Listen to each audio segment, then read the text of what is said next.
time is now 5 p.m. I call this meeting of the Granbury Independent School District to order. Let the record show that a quorum of board members is present, that this meeting has been duly called, that notice of this meeting has been posted in accordance with the Texas Open Meetings Act, Texas Government Code, Chapter 551. This board is now adjourned into executive session pursuant to the following section. 551.074, discussion of officers, employees, and personnel matters. The time is now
Y'all got quiet. You knew it was 6 o'clock.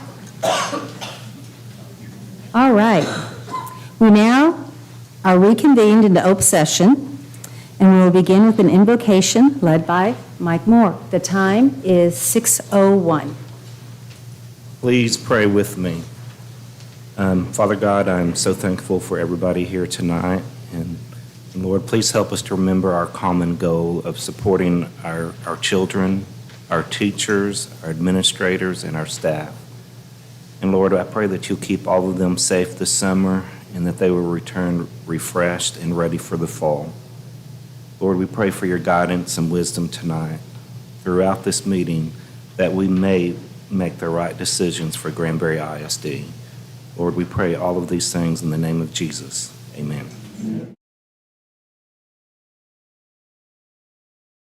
Led by Melanie Grapp.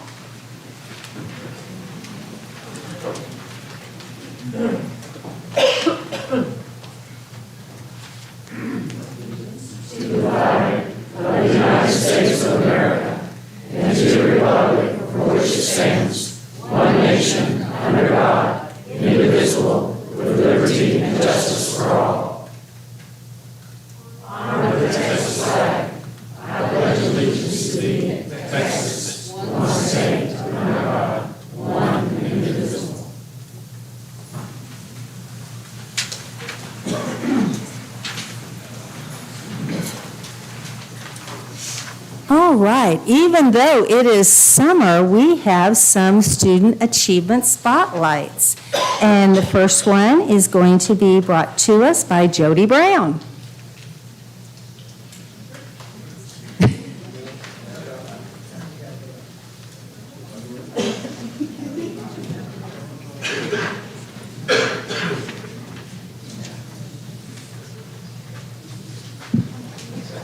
Thank you. Thank you guys for allowing us to be here tonight and recognize our kids. I'm going to first turn it over to Amber Ward and to Andy Holly. They're the girls' coaches, and the girls are here, so I think they need to go first. Hello, thank y'all so much for having us. I'm Amber Ward, the girls' high school track coach, and we're here to recognize our 4x2 relay that broke the school record this year.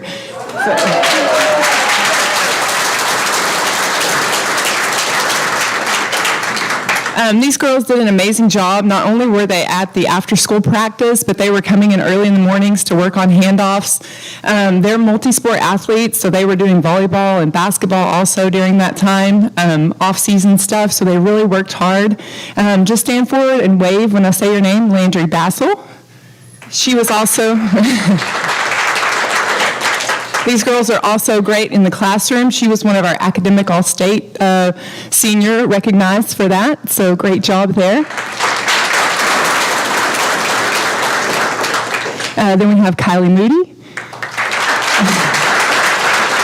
and Bailey Goodman. We are missing Tristan Huddleston. She was our 4th relay girl. They are out of town. Also, right now, I'm going to turn it over to Andy Holly. She was our relay coach for the girls and boys, so I'm going to let her talk. So not only did the girls break the school record, but the boys did as well. The boys' record stood for 10 years, and I think the girls was 22 years that it stood. These kids, I never had to worry a moment about them in practice. They were always so reliable. Sometimes they were late and I had to yell at them a little bit, but they are the best group of kids in the world because you can yell at them and they're like, oh, Mama, I'm sorry, and then, all is well with the world. They have been just such a great group to work with, and it breaks my heart because we're leaving Granbury, and so leaving these kids, I know some of them are graduating, but leaving these kids is just agonizing for me because they have been such a blessing to me, and it's such a gift that they gave, that they broke the school record the year that I'm leaving. So they're a great kid.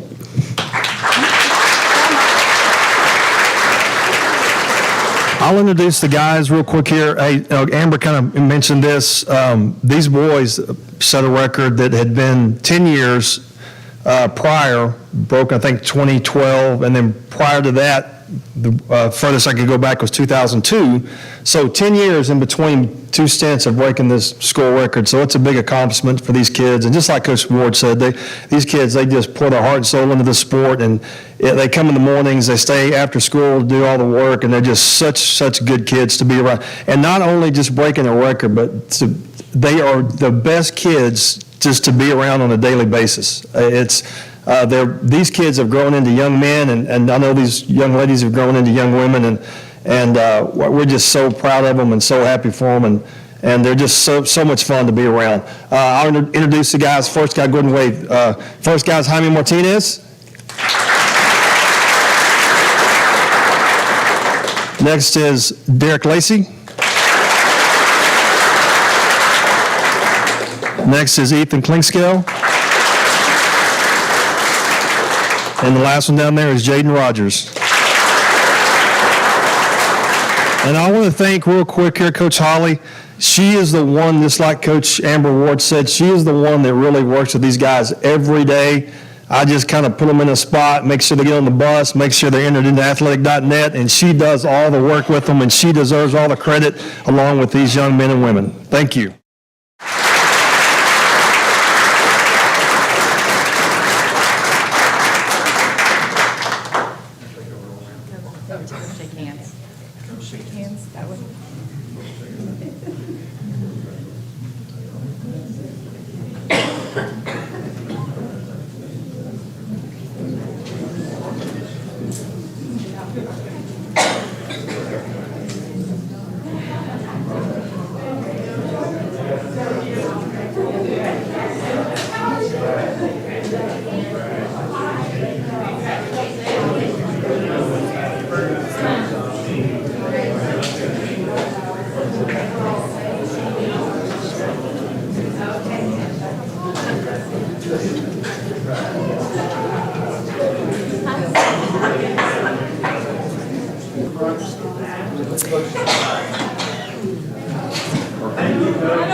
So do we have any proud parents out there in the audience?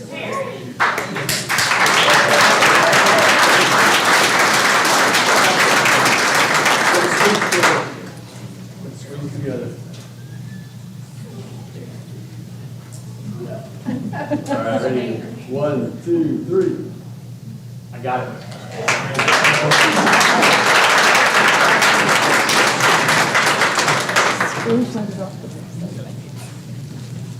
Thank you all so much. Some of you guys we're never going to see again. We wish you the best of luck after your time with Granbury ISD, and those of you that get to come back, I can't wait to see how well you do next year.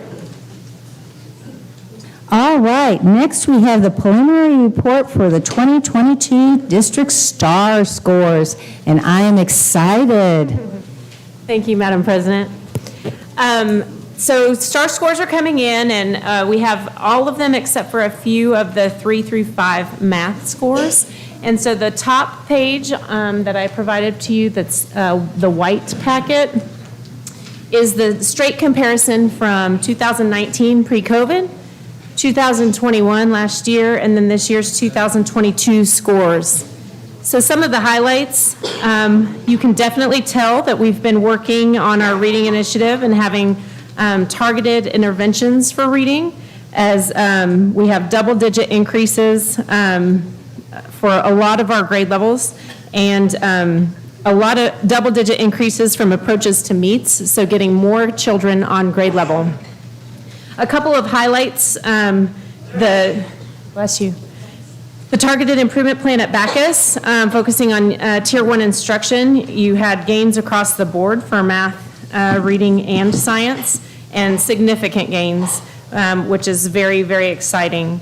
Elementary reading had gains on approaches, meets, and masters at every single level, as well as our EOC numbers are increasing, and biology and U.S. history are holding strong.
Reading with our ESSER-funded people have been yielding some pretty good results. So these are preliminary results.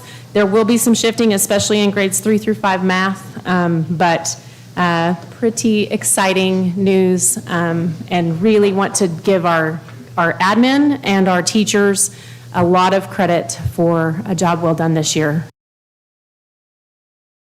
Yeah, absolutely. Yeah, thank you, Ms. Clark. You and Mr. Dawson both for your leadership, many of whom are at a conference, so they are not with us tonight. But I think this is, for those of you in the audience, you don't get to see these scores. We have them for you if you want to come look at them. TEA will make them official in the coming weeks, and we will publish them everywhere because as a district, we've seen huge academic gains, and it's truly a result of us being intentional in putting in place strong academic and instructional systems just across the district. More importantly, it's the partnership with parents in our community and truly the result of hard work by our students, our staff. And so excited about these numbers, look forward to the final publication from TEA. But Ms. Clark, thank you very much for presenting tonight and for all you do for GISD. I'd like to speak into that just a little bit. Tammy, great job. You guys, we just put our eyes on this tonight, and it is outstanding. And that means that every single teacher throughout this district stepped up in a huge way we came off of having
We have 18, so we are going to set it up for 2 minutes per, and we'll just go ahead. Madam President, I would ask, since we represent the people, the voters, that we give them their full time to speak, even if it takes extra time, because I think we represent these people. We should give them the full time for them to speak, and that we need to listen to them. We serve them.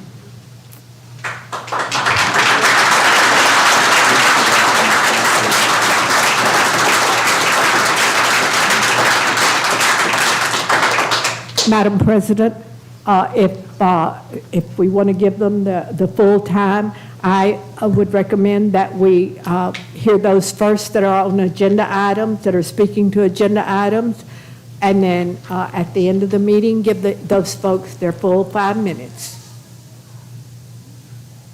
I don't have a problem with that. So let me look through these real quick so that I put the agenda items first. That one's agenda, that one's agenda, agenda. Give me just one moment. That's not. Evaluation.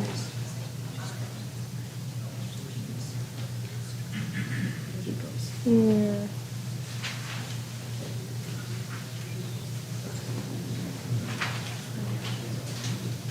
I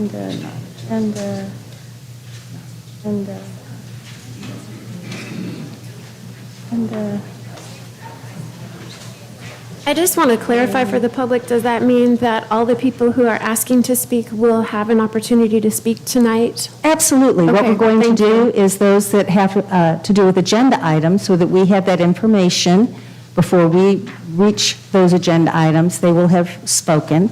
And then those that are on non-agenda items will be after we have finished everything else for the board. But we will stay here until everyone is finished.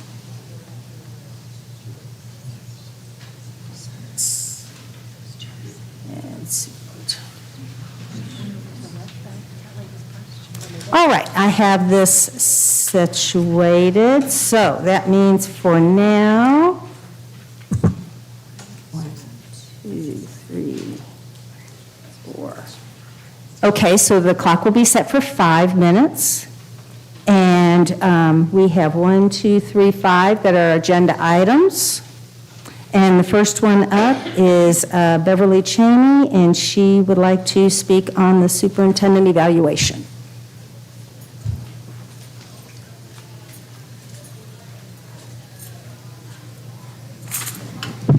Hi, I'm Beverly Cheney. I live at 3903 Winding Way in Granbury. And I want to apologize for first because I have a bit of allergies, so I may be difficult to understand. My daughter graduated from GISD in 2007, and I have a grandson about to start GISD. And I'd like to take this opportunity with Dr. Glenn's contract renewal and his evaluation on the table to thank him and the entire board for facing difficult issues and facing them head on. Y'all continue to strive to do what's right for kids, even in the face of pressure from all sides, and I really appreciate that. I hope his evaluation and his contract consideration both reflect this difficult year that y'all have been through.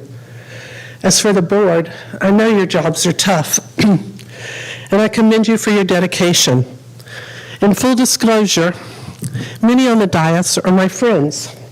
I know them to be good people. Some of them are even good friends.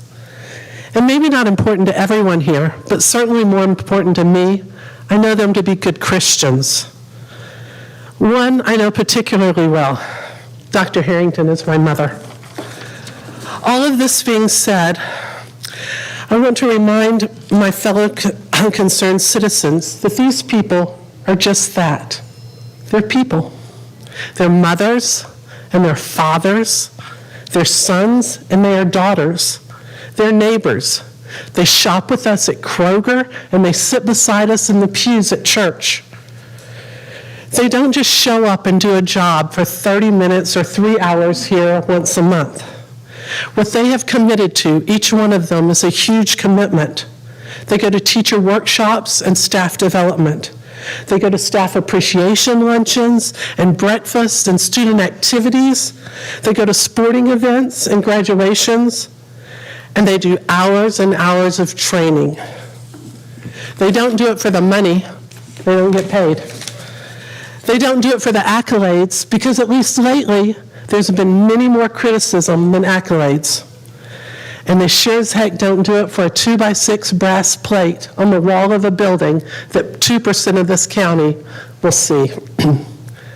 I know for a fact, at least the ones I know personally, and I can assume that all of them, do it because they love kids. They love Granbury, and they love the kids of this district. And they want this to be a great place for kids. Their choices may not always be the same as mine. I know they're not always the same as mine. But my choices are based on what is good for me. Their choices have to be based on what is good for all kids, for most kids. Also, they're privileged to information that I don't always have. So while my choice might selfishly be my choice and might be what I want, what works best for my grandson or worked best for my daughter, I may not have all the facts, and it may not be what works best for all the kids of Granbury. So, to my fellow concerned citizens, I implore you, before you criticize and personal attacks. Before your comments are filled with rage. And certainly, before you go home and sit behind a computer and type hate-filled messages, remember, he is someone's son. She, that's someone's wife. He is someone's father. And her, well, she's my mom. Please be kind.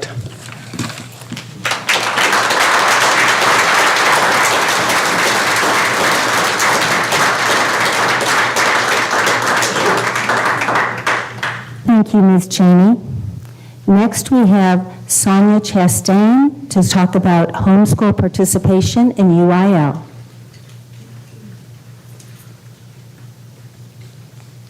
Good evening. I'm Sonia Chastain, and I am a PE teacher over at Bronner Elementary. I just completed my 19th year here in Granbury ISD as a teacher.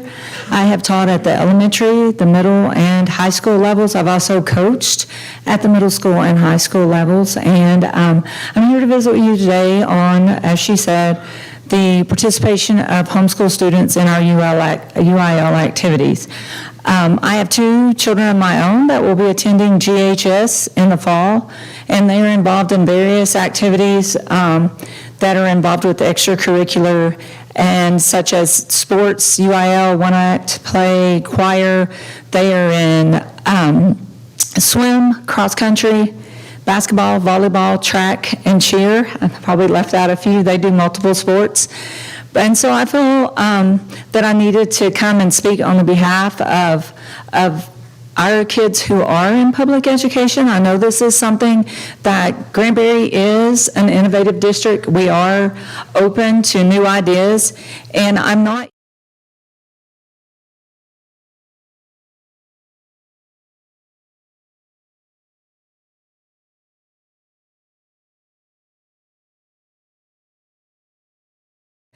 And I think when we look at the typical day for a GHS student or someone who is involved in sports, take my kids for example, they get up at 4:30 every morning, they go to swim practice. Then they go to school for 8 hours, and they are taking classes that are on the collegiate level. They're taking dual credit, dual enrollment, honors classes, and then after school they may have a second sport, and then they have 3 to 5 hours of homework every night. And they're getting in bed like at 11 o'clock to midnight every night, and then they get up at 4:30 and they do it all over again. And for those of you who don't know, swim starts the first week of school and it goes all the way to the end of May. So we do this year round. And I think when we look at the typical day of a homeschool student, they would also be able to attend that same practice in the morning, but then they're going to go home and they may do 3 to 4 hours of homework, and then they have the rest of the day where they were able to rest. They may engage in additional practice or additional tutoring or with a private coach, or have additional ways that they could improve their sport or their activity, whatever they are doing. I feel that the accountability for, like, grade-wise, like our kids are taking common assessments, they're taking quizzes, they have to pass to be able to play. I think that the level of that academic accountability compared to the homeschool, I don't know how we're going to get that on an equal playing field, because curriculum is not the same, testing is not the same, and I know the stress and the anxiety that my own kids go through daily. And so I feel like when we look at that playing field, it's not a fair playing field as far as what our GISD students are putting into this and getting out as far as their activities and the amount of hours that a homeschool student would be doing the same. I feel like that the additional practice and training that the homeschool student can get on their own would be beneficial to them, where they're getting rest and additional training while our kids are still in school. And yes, UIL does regulate the hours that you can practice, but I don't know how we would monitor that. To me, that's a huge thing. The accountability, how we would monitor that, and the amount of practice that they're getting. And then when you also look at a student, I've taught special ed classes before for almost 7 years, and I know that students who are involved in sports and they're on that level, it is a struggle for them daily just to get through the school day, much less to be passing and be able to play a sport. And that sport or that activity, whether it's band, choir, whatever it might be, that is their incentive to come to school. And so if they are working and then they are beat out of a spot by a student that comes in who has not been at school, our kids are going to look at this and say, oh, well, they only have to go to do 2 or 3 hours of work a day, and we're going all day. Why don't I just homeschool? So if we make this a possibility, I feel like we're going to have kids dropping out of our system and going to the homeschool side, and we're going to lose them. And we've worked so hard to provide opportunities for them at the high school level for preparing them for the future, like our culinary, our automotive, all of the different programs that prepare them for life after high school. And I feel like we're going to lose these kids because they can invest in what is important to them to give them incentive to pass academically. Also, just the social camaraderie. Like if you have someone that comes in and is an amazing cheerleader from homeschool and she makes cheerleader, she's in the class with the cheerleaders and she's cheering with them, but she doesn't even know the kids on the field that they're cheering for. So I feel like there's a big disconnect with all of that. And again, like I say, I'm not putting anyone down. I'm an advocate for kids. I've taught for 20 years. I love kids and I do this. This is my life. My husband always tells me, you don't love your job, you love the kids. Ms. Chastain, we've got 5 minutes. All right, I'm sorry. Thank you for your time. I appreciate it. I just wanted to let you know my thoughts on that. Thank you. Thank you so much.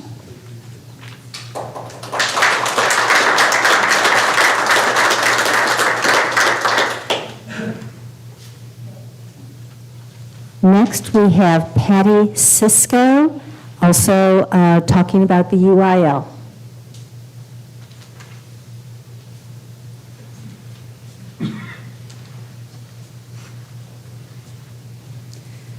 Good evening, my name's Patty Cisco. I am a retired educator of 41 years, secondary and college, a church elder and a grandmother with a student here, as well as a guardian of a student here in Granbury ISD.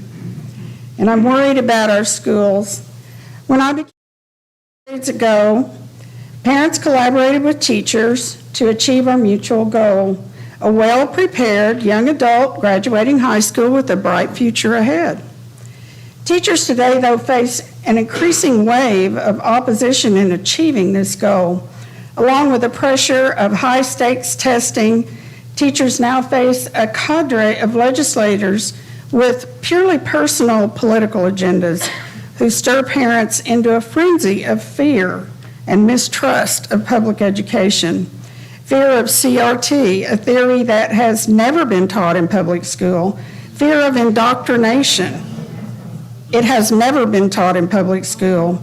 Fear of indoctrination, a belief that teachers are secretly plotting to turn their children into card-carrying liberals and atheists and or grooming them to become a part of the LGBTQ+ community. That's ludicrous. When we moved here in 2020, angry parents insisted that schools impinged on children's freedom by forcing them to wear masks.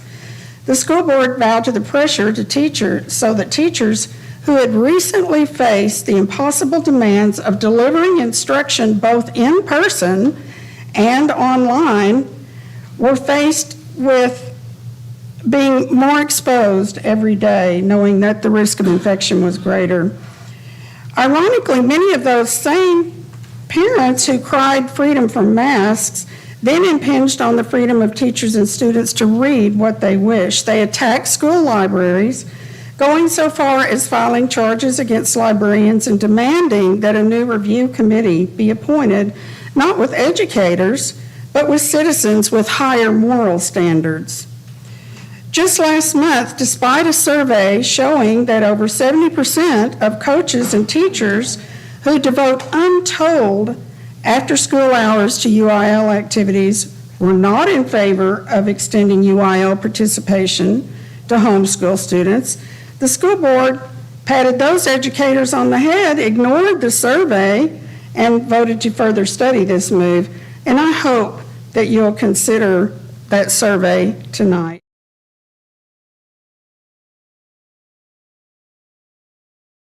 that teachers have of protecting their kids from outside violence that looms over each teacher's head every day. Multiple studies have proven that positive outcomes in education boil down to one overwhelming factor: a really good teacher. But due to lack of support and trust, constant demands and negative feedback from everywhere, and especially the parents who should support them, teachers are understandingly leaving this noble profession in droves, and there's nobody to replace them. And with the exit of good teachers, a school collapses. We must support our teachers here in Granbury ISD. Our children's future depends on it. It's time to ditch the politics and focus on the kids.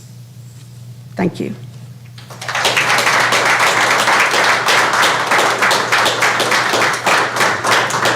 Thank you, Ms. Cisco.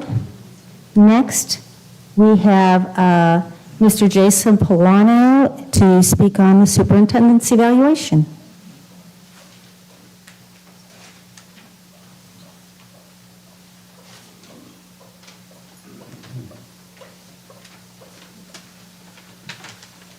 Madam President, school board members, Dr. Glenn, and members of the GISD administration team. I watch every board meeting online and my heart hurts for the first 45 to 90 minutes of each meeting. I watch public servants being openly belittled and ridiculed. After the events of the last several board meetings, I wanted to be sure that someone took the opportunity to thank all of you for what you've done for the Granbury ISD community. This district is better than it was 10 years ago, and it's a result of the work that each of you has put in behind the scenes. It seems that no matter the situation or agenda item, some speakers, during public comments, wish to criticize you. But to you, the leaders of GISD, a group of individuals so passionate about the community that you're willing to make yourself vulnerable once a month to public comments, I want to extend my sincerest thanks and appreciation. As leaders in this district, you must view each circumstance and agenda item through a lens that others do not.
When he was in the 5th grade, he and his grandmother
is not the elite athlete or band student or drama student that is going to be affected by this.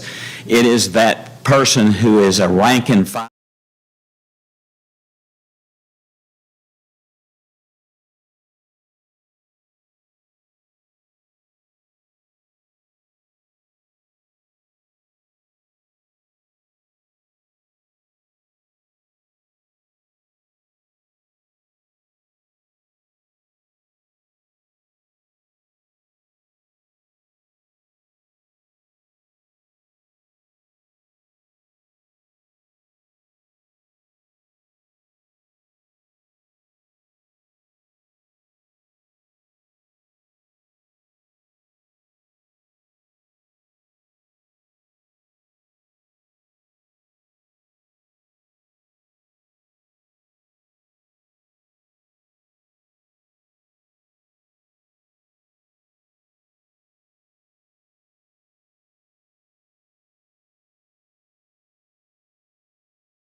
agenda items. The others will be dealt with afterward.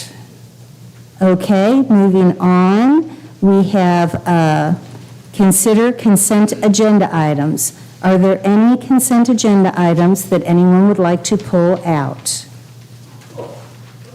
Of course, Madam President. The donations, first of all. Every month, those of you that are here or watch, hear me thank people in this community who step forward to donate to student activities, most of which are UIL. This month was no exception. $7,500 was donated to our students. STEAM Academy actually got $1,000 from Maren Cave, and Michelle Polasic donated $250 for their activities. MJROTC, which is one of our most popular programs, got a donation of $3,750 from military officers.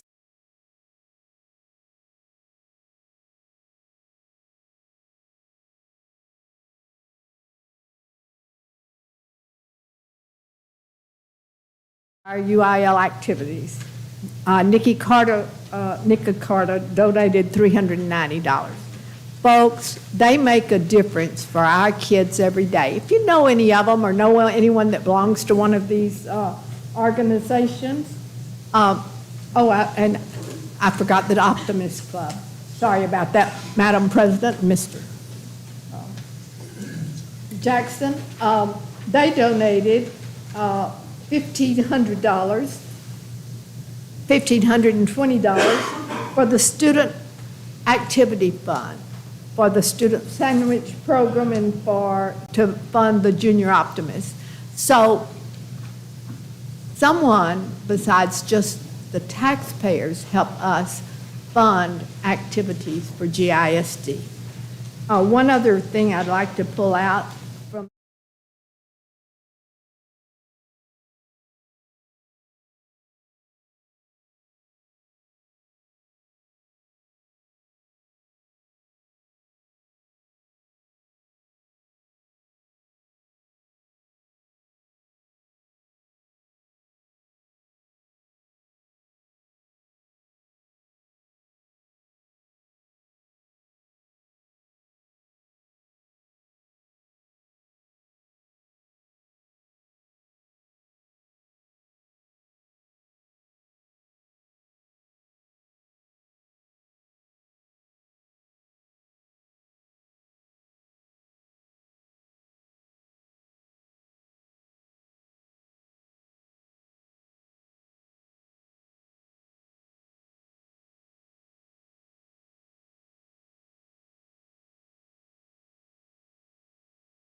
Compensation increases, TRS eligible.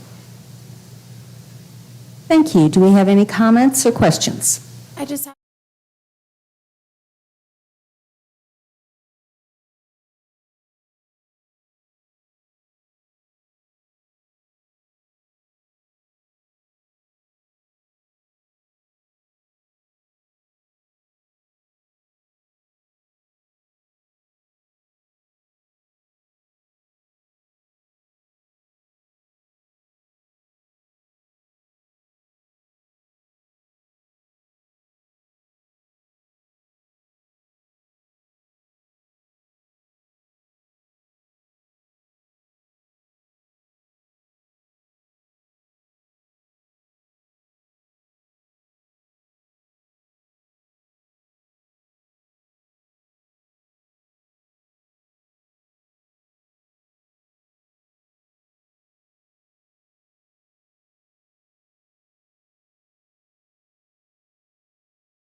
pay it in thinking all that money goes to GISD. What happens is we receive all that money, we send it all to the state. Then the state determines how many kids we actually have in seats.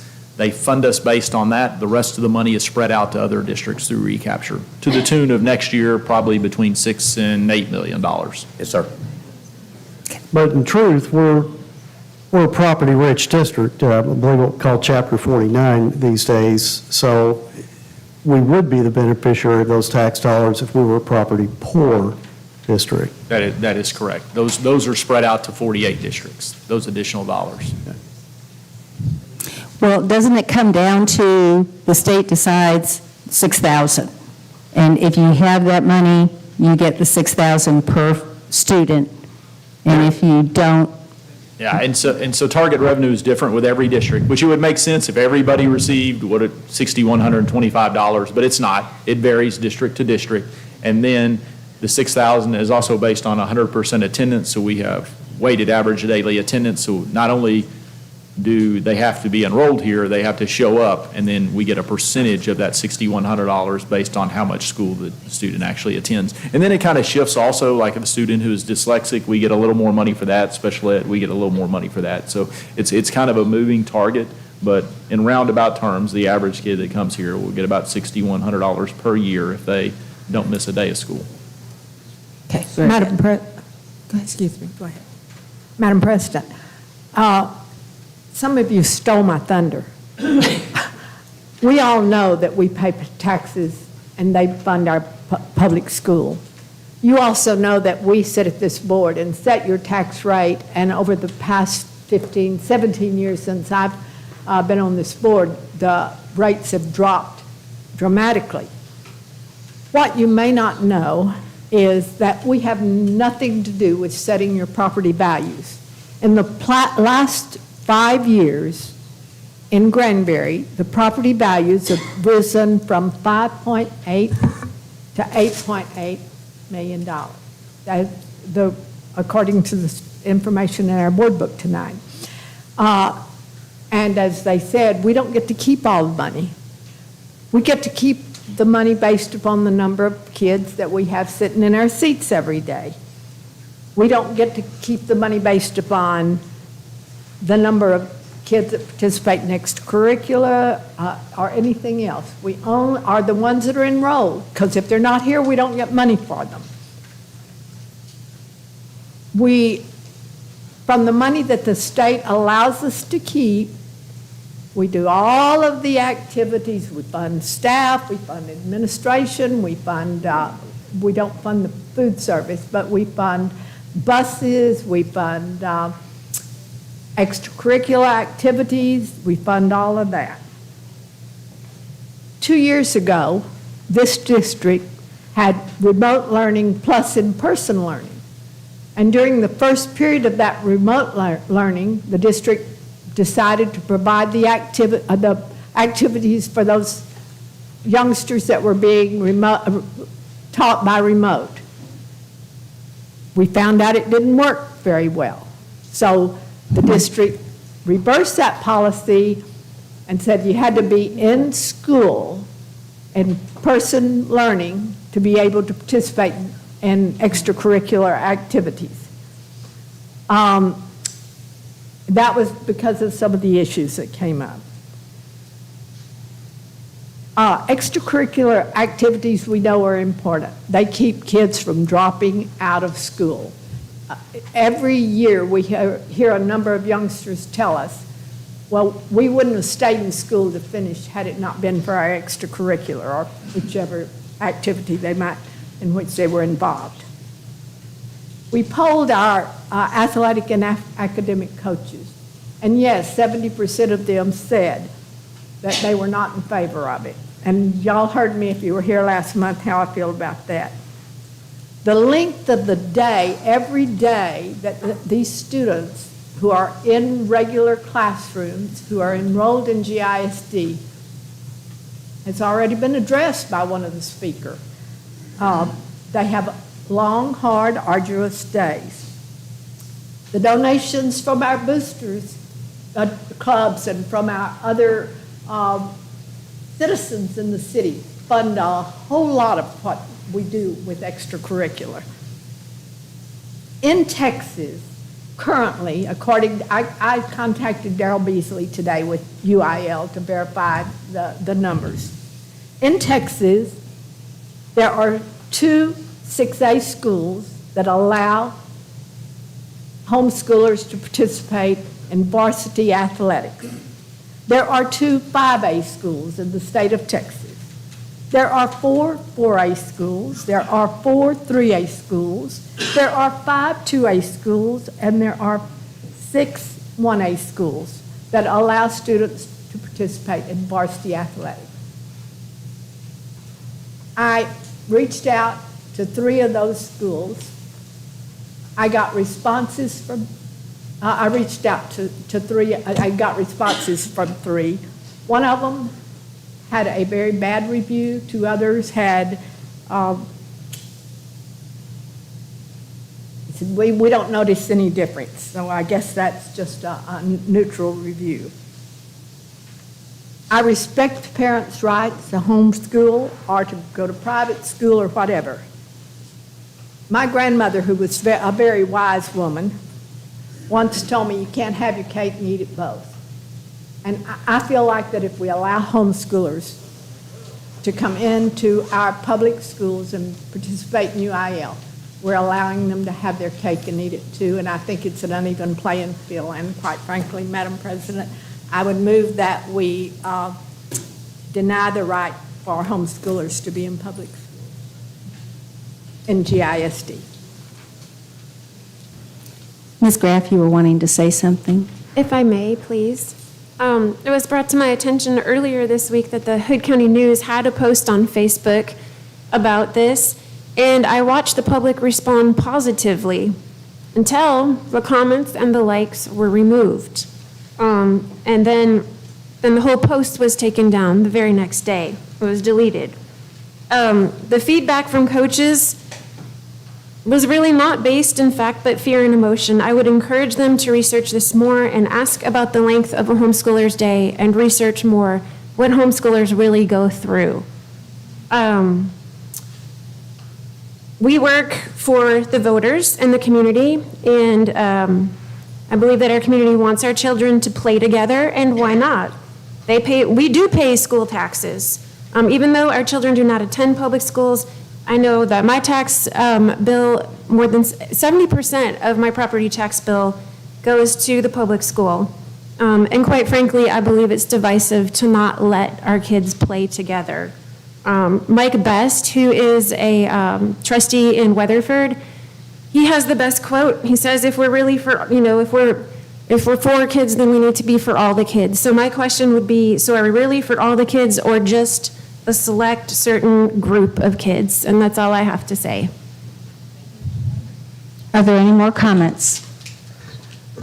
Madam President, if I may, I owe an apology.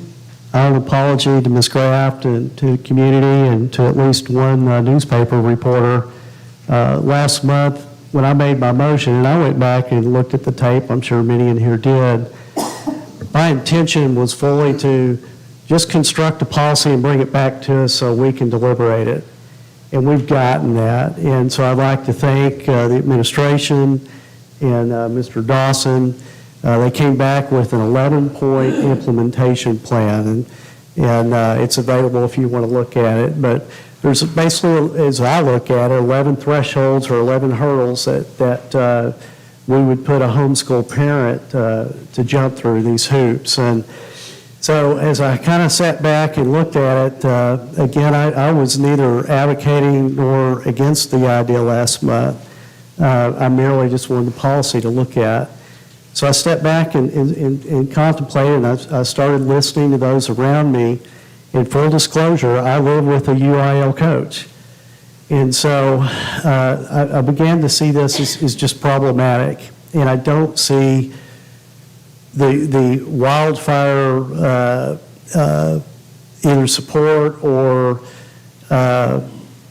folks clamoring at our door to allow their kids to participate. And as Ms. Graff even stated, if the average homeschool child is in 5 activities outside of their studies, man, I commend her, and God bless all the homeschool parents. And a lot of us with kids in public schools can certainly relate to that. It's a lot of activities. I think there's enough out there for everyone. I just came down to after some prayerful thought, you know, I was elected as a trustee of a public education board. My charge when I was elected was for the kids and the staff and teachers and so on of Granbury Independent School District. I participate in Optimist Club, and I've started faith-based troops, American Heritage, and Trail Life. You can look them up. That largely are participants are homeschool folks because I love kids. Everything I've done in my adult life has been for kids. So I think there's plenty of opportunities for interaction for both homeschool and private school kids and public school kids to get together. But at the end of the day, for me, for my charge and what we need to be doing as a board of trustees for a public education school system is to think what's best for our teachers and for our kids. This is just too problematic. At the end of the day, I couldn't come around to it, but maybe a future board will consider it.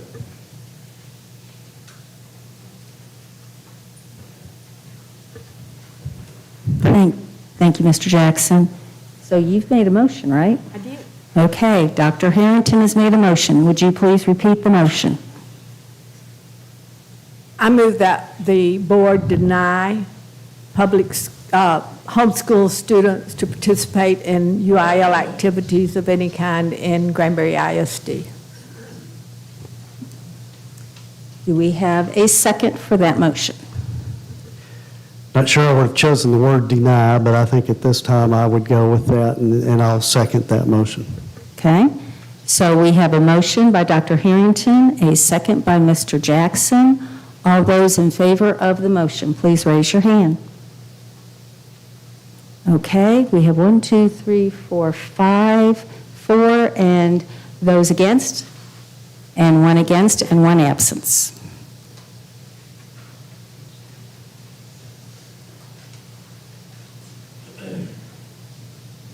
All right, we move on to reports. First one, Superintendent's report. Well, thank you, Madam President. Thank everybody in the audience who is with us tonight. Just want to touch on a couple of things. The first, something that kind of skated through on one of Mr. Whitefield's reports, is the refunding, which will save taxpayers about $350,000. And it doesn't sound like an incredible amount of money until you go back to 2005.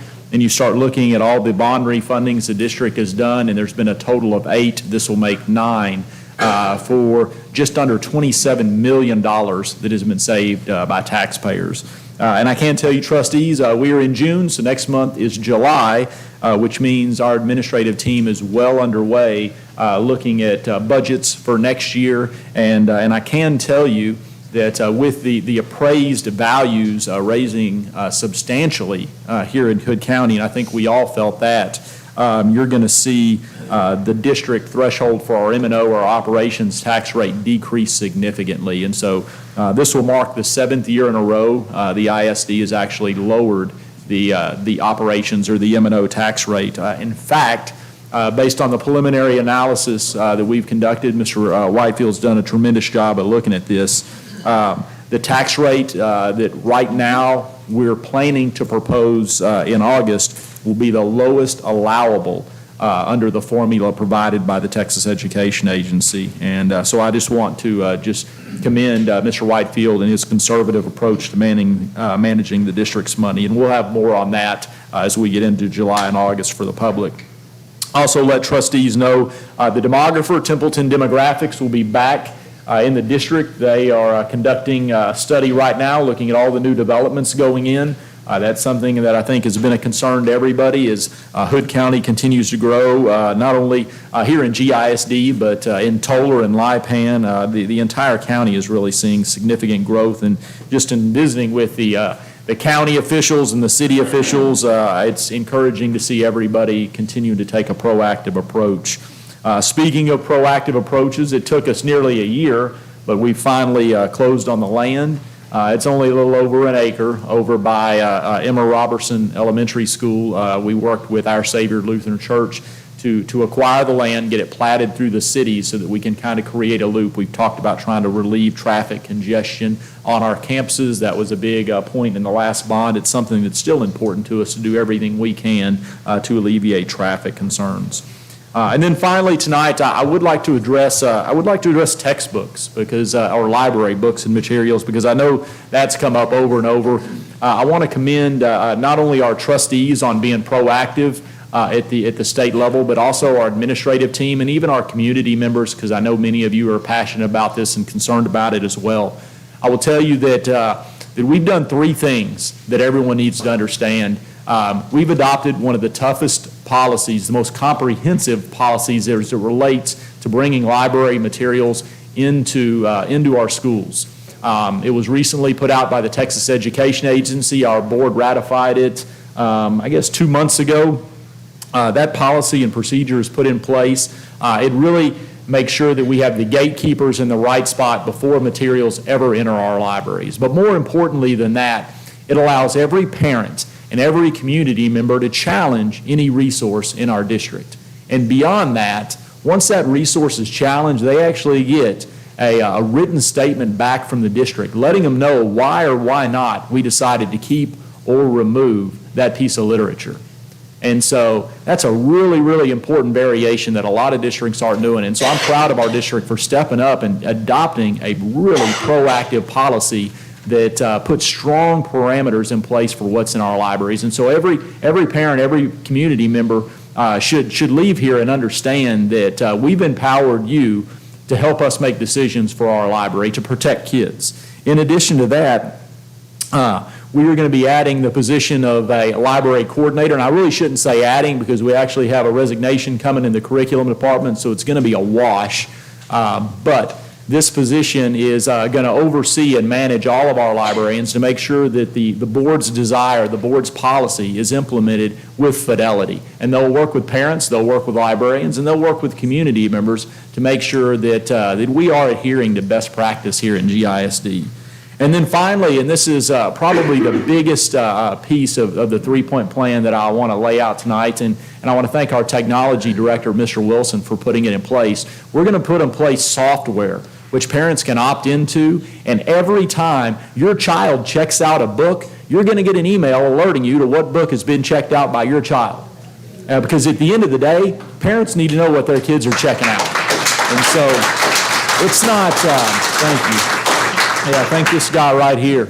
But again, it's not up to it's not up to community members to make those decisions for parents, because we all have different levels. My level of tolerance is probably different from Mr. Jackson's or from Miss Townsend's. But by gosh, forgive me for that. But parents need to be able to have ownership in this process. And so every parent will have that ability. And so through the new policy, through having a director to oversee it, and through an opt-in program for our parents to have ability to see everything their kid is having access to, we feel like we have addressed this policy thoroughly, and we're prepared to move forward with other items that are certainly more pressing for the district. And so, trustees, thank you so much. And I think you heard that with some of the opening comments. We appreciate what you do for kids. We know our work is not finished. We will continue to get better and to grow in every way possible, but make no mistake about it. We are here to serve and support all kids. And I truly believe everybody at this table and those of you in the community tonight share that same desire. Otherwise, you wouldn't be here if you didn't care about our schools. Thank you for being here. And trustees, that is the June report. Thank you, Dr. Glenn. Next, we have the financial statements for the period ending May 31st of 2022. Mr. Whitefield. Thank you, Madam President. Board, in front of you do have the financial statements for the month ending May 31st, 2022. These financials include all transactions between September 1st, 2021 and May 31st, 2022. And you can see as of revenue to date collected was 94.49% of the budgeted amount, compared to 94.13% in 2020-2021 and 96.78% in 1920. The expenditures to date represent 63.88% of the budget, compared to 69% in 2020 and 2021 and 66.63% in 2019 and 20. We've talked about these functions many times in these reports. However, I want to focus on the function 34, which is our transportation tonight. We budget about $485,000 for fuel every year. In May, we did an amendment to that fuel budget for $111,000, and tonight you approved one for $200,000. Currently, we consume about 1,000 gallons a day when we're in school. We need to finish the year out about 5 more dumps of diesel and 15 more dumps of unleaded. So when we finish up the year, we will have spent almost $789,000 in fuel for this year, when we normally budget $485,000. Now, the percentage on your financials does not show that, but our budget currently, well, now that you've approved this budget, is $715,000 more than it's ever been in function 34. So basically, to clarify, $300,000 in additional fuel costs. Just this year. Yes, sir. And to keep a balanced budget, we took it from other I moved it areas. from other areas, and we put some things off. Yes, ma'am. So Emmett, if it weren't for the increase in fuel, I know we're almost to the end of our fiscal year, where would we be in budget lapse right now? That is, how much money or less money have we spent than we would have anticipated if it weren't for fuel? If it weren't for fuel, I mean, Dr. Glenn just said it's $300,000 that we could have used. We probably would have used it in other areas to supplement those programs, being. And ultimately, where we're at, it's money that we'd have been able to put back into fund balance. But as we get into next year's budget and we start talking about, how much money we're able to give percentage-wise in raises, I mean, we have to consider fuel costs upwards over $1 million. Yeah. Well, maybe I stated the question wrong. We typically have budget lapse every year of 2 to 3%, correct? Yes, sir. Yes, sir. Meaning, we set, this is what we think our expenses are for the year, and then we typically come under budget, at least as long as I've been on the board. Yes, sir. So excluding fuel, would we still have budget lapse, or are we still going to have budget lapse this year? Excluding fuel, that we will have a budget lapse. But we do have some expenditures on the table right now that will probably eat that savings up. Yes, sir. Okay, all right. Yes, sir. And also, and just to, kind of as you're setting your mind, Mr. Jackson, to planning for next year, we're also looking at food costs. So if you think about it, over 10% of the population of Hood County are students in GISD. We serve over 10,000 meals a day. And so when you go to a grocery store and a head of lettuce used to be 89 cents and now you're paying close to $3, that's going to hit us as well. And so all of those things are having to be built into next year's budget. And there was an amendment in child nutrition this evening, if you take a look at that we are having increased food costs. Well, why don't you just keep on going into cash flow? Yes, ma'am. Board, in front of you, you also have our cash flow, and to my surprise this month, we actually did make money in interest. I guess, good news or not, inflation made it where we actually did make money on our interest, and it is starting to pull us out of the hole, but we are still moving away from the long-term investments and moving more into the short-term investments so that we have access to those funds on a more readily basis. You can see that we made $53,962 in interest this month. Thank you, Emmett. Okay, we will move on now to consider action on items discussed in closed session. Thank you, Madam President. You have before you our staff recommendations. As always, want to thank not only our principals, but also Wes Jones and the HR department for putting them together. Just a couple of highlights. One, on a personal note, because he spoke tonight, Jason Polano, who is our very accomplished swim coach, is moving on to Highland Park ISD, and we really wish him the best. That's a loss for our district. He is an incredible coach, incredible man, and he certainly made an impact here in GISD. Two big hires that we're making tonight. The first is we're naming our I believe we title it Student Services Coordinator, but ultimately they will be the library coordinator as it relates to policy, EFA, and EFB, and that'll be Leah Dawson, who was not only has her master's in library science, but also has her master's degree in administration. She served both as an administrator and as a librarian in the district. Have total confidence that she will be able to take reins of that program and lead us successfully. Also, we'll be replacing Jeff Metter, who did a great job for 16 years as Director of Communications. We're going to be replacing him with Lisa Oliver, who is in the back room tonight. And we are certainly excited about what she brings to the table. She is a rock star. She graduated from Granbury ISD. She is invested here with her husband and her family, and we could not be more excited about her vision for the communications department in GISD. She is a rising star, a leader, and I know that we are in good hands under her leadership. So those are two great hires that we look forward to bringing you tonight, and it'll be our recommendation that you approve as recommended. Madam President, I would move that we approve the staff recommendations as presented. Thank you, Mr. Jackson. I will second. Thank you, Dr. McDonald. So we have a motion and a second. Those in favor, please raise your hand. Opposed? It's unanimous with one absence. Moving on to consider superintendent's summative evaluation and contract.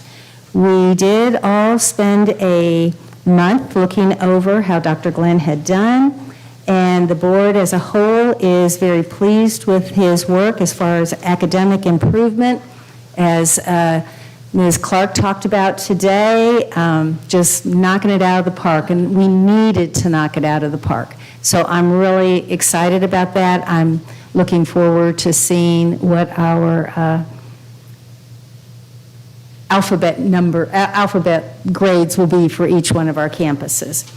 The second thing we looked at was how the district navigated through COVID. Very pleased with our second year. We were able to stay open even when the numbers started going up. There were particular times when we had so many teachers out that this building was virtually empty because we had the staff here from administration out on the campuses, making sure that our kids could keep going. Long-range planning did a great job. We've got a 2025 plan that continued being worked on, even through COVID and even through everything else that's going on. And then the last thing we looked at was the bond issue, which it failed, but we learned a lot, and we're going to come back stronger, and we listened. So all in all, we are satisfied with how Dr. Glenn is doing, and from there, is there anything anyone else would like to say about that? Madam President, I think we all could add a lot of comments to that.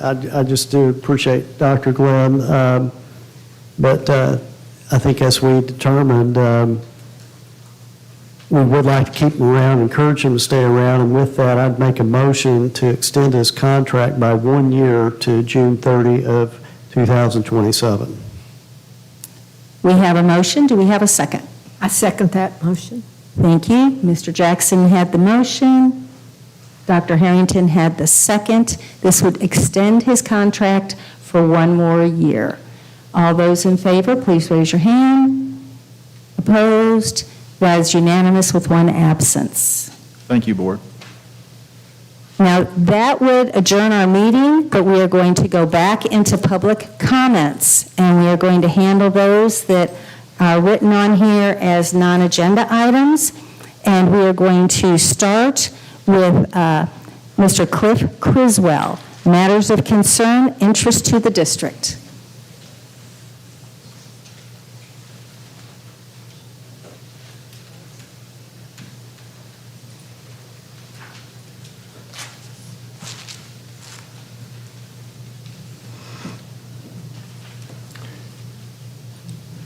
Dr. Glenn, I like what you had to say. We'll see if it happens. All right? When you first come here, I believe I met you. I believe I met you at church. Welcome you with open arms. Is that right? Yes, sir. All right. It's still open, but you got to do a few things. All right? okay? Under Texas law, and I think you may have answered part of this for me. Under Texas law, Superintendent Glenn has you've cleared unilaterally authority to remove any books he deems unfit. And from what you're telling us tonight, that may be done. Is that right? Yes, sir. We have a policy in place. Yes, sir. All right. We need to ask, why did you approve these books to begin with? You gave a big speech about removing pornographic books, but your actions so far has not been that. Dr. Glenn, talk is cheap, you know it. Action speaks louder than words. Is that right? Yes, sir.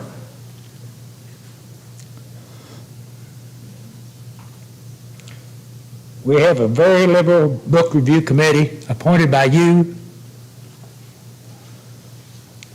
that you created, and you're accountable to our children's sake. Democratic, socialist, liberal. That's what the school has become in part. Teachings will not be tolerated anymore like this. I don't play with the rules anymore. I haven't played with the rules since Vietnam. And I'm not going to start now. I hope we understand that.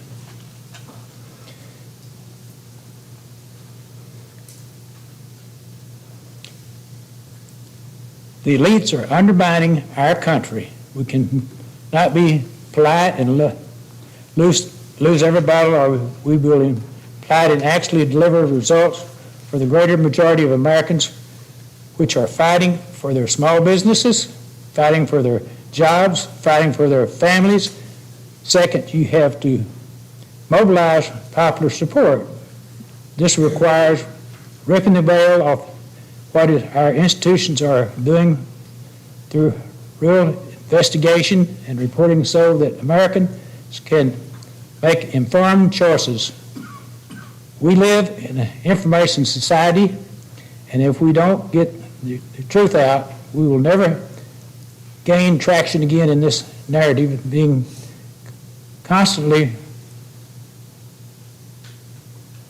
against the narrative being constantly refurbished and pushed by the left, which seems to be the school board. Less than 2 years ago, a small number of Americans knew about critical race theory. Through investigation and reporting, we've brought that number down to about 75%.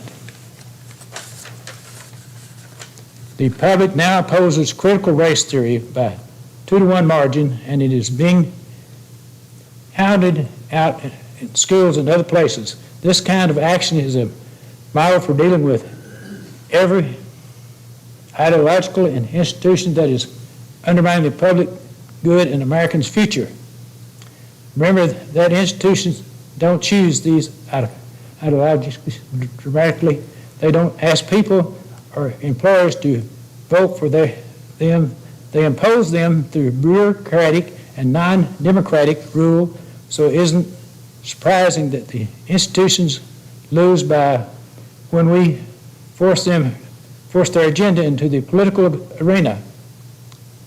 What political or campaign managers in their right mind would ignore or issue that is supposed to be by 2-to-1 margin. So-called conservative politicians who do ignore such issues are just opposed to bringing them up in a false sense of decorum, aren't on the people's and the country's side. With public institutions like K-12 education and other critical steps is to be decentralized then.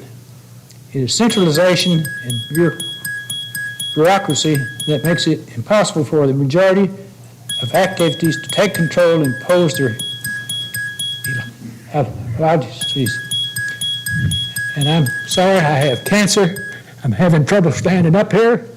I have neuropathy, but I've made up my mind to come up here to speak.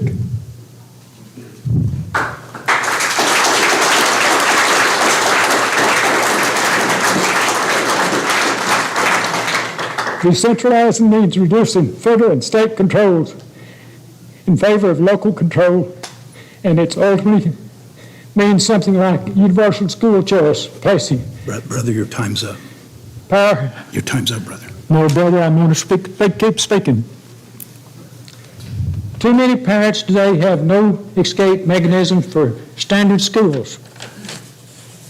Controlled by leftists, ideologies, universal school choice, meaning that public education funding goes directly to parents rather than school, would fix that conservative for too long, but resist to attacking the credibility of the institutions.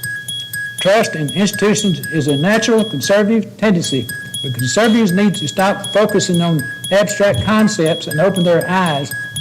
Our institutions are dragging our country into a disastrous direction, actively undermining all that makes America great. To some extent, the institutions are now destroying their own credibility. Look at the public health bureaucracy and teachers' unions, which act in concert to shut down schools and keep the needless mask on. And for far too long, as a Mr. Criswell. there has been an exposure, homeschooling. I'm going to keep talking, whether you like it or not. I've got something for you too. You just wait. In closing, we have, if you'd give me a minute, I was going to close. But you got to run your mouth. In closing, we have profile sheets on Mark Jackson, Courtney Gore, which is not here,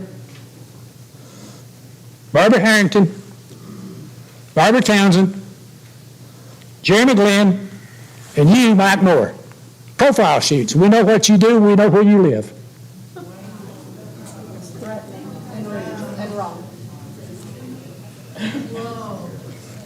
I've been a city councilman. I've been a commissioner on the commissioner's court. I've been on school board, not in Hood County. In executive, when you go to an executive session, just like you did Melanie, you try to rip her apart. That will never happen again. I guarantee you that. You're going to be in trouble if you do. I assure you that. It don't work anymore. I'm through.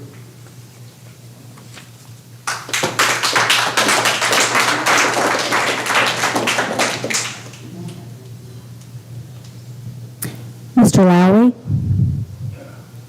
Mr. Lowry, I want to apologize. I saw the part that said not on the agenda. I did not see the second part. I apologize.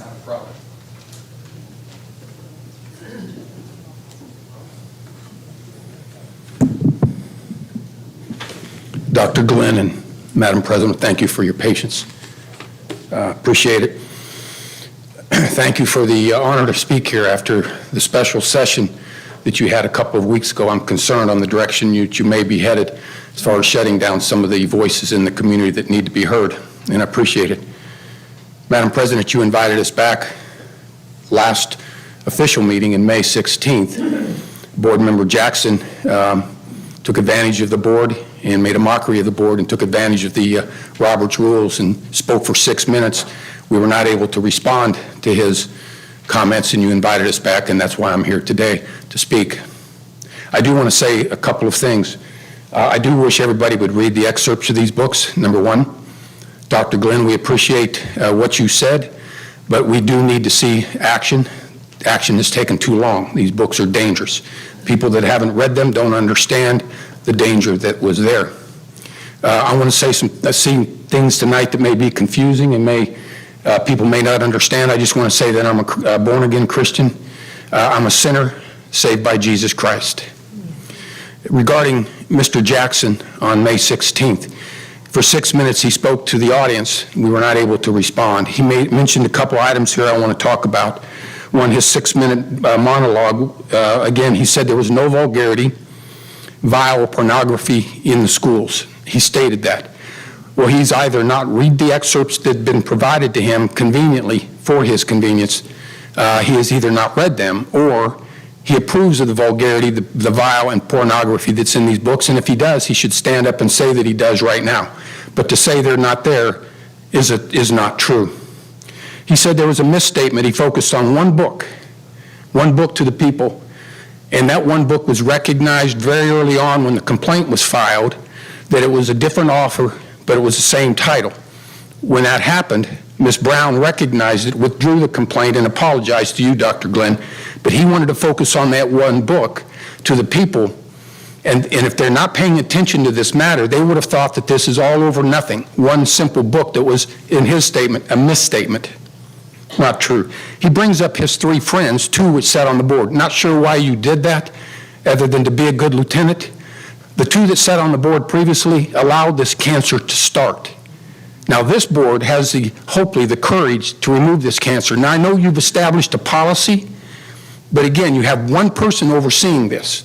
If it wasn't for these 2 ladies, Ms. Brown and my wife, sat on that fraudulent book review committee. If they had not have dug deeper, we would not have known about this, and you all would have just moved on down the road. They were actually should be recognized by this board for their efforts of identifying. And for those who haven't read it, to come up here and want to admonish all of us, read the excerpts. Read the excerpts. It's pornography. Absolutely pornography. So, not sure why you did that. Recognize those 3 individuals, but you're a good lieutenant. Getting back to the UIL, I encourage everybody to go back to May 16th, UIL at the thing, and it's at 3 hours, May 16th, 51 minutes and 05 seconds. You should have abstained tonight minimally, or you should resign. You refer to homeschooled children as homeschool cult, and then immediately change it to kids. Yes, sir, 3 hours, 51 minutes, and 5 seconds. Go look at it. You should abstain tonight. Go look at it. So, Dr. Harrington, you need to address that. That's serious. You got a board member that a slip of tongue stated something like that. That should be addressed by this board. He mentions his faith. Many of you have. Talk about your faith. We have a doctor of theology on your board, which I salute. We got to practice our faith. Dr. Harrington, in your prayer on the special board meeting, you said you want the divisiveness to go away. I say no. We want the divisiveness to stay until righteousness can be found here. Righteousness. We as Christians have become way too complacent. We sit in our homes, we say prayers for people, which is good. We talk about our faith, we write scriptures on walls, but we're not getting involved. Our Lord Jesus, in red letters, says he didn't come for peace, he came with a sword. He fought the Pharisees, he fought the Sadducees all 3 years of his ministry. He tells us in these times, we are in the end times. Like I said, some people may not understand this. He talks about the end times, okay? He tells his disciples at the end, take your purse, take your cloak. If you don't have a sword, buy a sword. Somebody explain that to me. They can't. So what I ask for the board, and I'll leave my time, is to find the courage. You're going to be judged by the great king who comes back. You're all going to be judged. For exposing these children to this pornography, you're going to have to answer to. Now, you've got a policy in place. These books should have been removed a long time ago. Thank you for your time.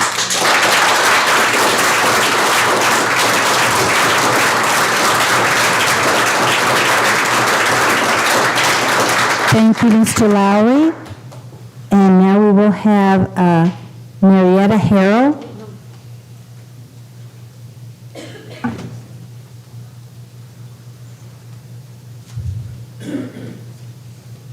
And she's going to talk on the standard operating procedure. I'm short. Good evening, Board. Dr. Glenn. I wanted to talk about the last meeting when you addressed, when you handled your SOP, your standard operating procedure, and specifically the changing the number of trustees to put an agenda item on the agenda from, it was 1, you proposed 3, then I believe Courtney made a motion, and I'm not sure who seconded it, to change it to 2. 2 trustees have to agree, and during your discussion, the reasoning turned out to be that it would save time, that way you made sure that there was a second to each item on the agenda, so that there would be a second sponsor. Well, I voted each one of you separately, not as a group. So when my votes were cast, they were my votes that put, not all of you, but some of you in your positions, I voted for each one of you individually. And I expected that you would represent me and my wishes for our community and put them before your trustees to decide on. I didn't count on having to go to 2 of you or more to get something on the agenda. I feel that other community members in Granbury have the same stance. I urge you to reconsider that decision. So I'm going to talk about it. If that was your decision, the reason was to ensure that you had a second for everything that was placed on the agenda, then I want to know what the study was, how long of a period of time you looked at, how many items did not have a second during that period of time, and how much time it wasted. And then I will remind you that at this last meeting, the community stood up and asked you to revert that back to one trustee is able to put something on your agenda. And you refused to listen. A motion was made by one person on your board, one trustee made a motion, hearing what the community had said at your board meeting. At this board meeting, special board meeting, that past Thursday, one of you heard it, made a motion, and there was no second.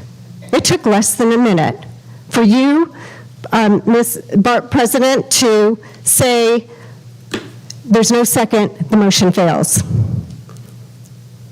So I would like to know how much time you've wasted over what period of time you covered to do this study, I'm assuming, that said that was such a time waste to your board. And I'm sure the other audience members tonight and the community at large would like to know the answer to that question. Additionally, in the past, when you had reviewed your standard operating procedures, you had a workshop where all of you got to put something into it. This time, according to what was said at the last board meeting, it was one person who made all the changes. None were solicited. They could have been offered, but they weren't solicited from the other trustees. And I think that was after 3 years of not being able to,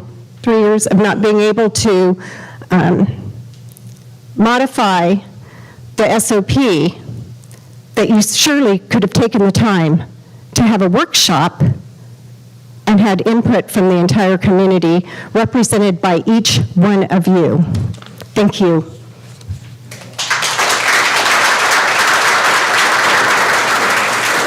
Thank you, Ms. Harrell. Next, we have Ms. Lowry to speak on books.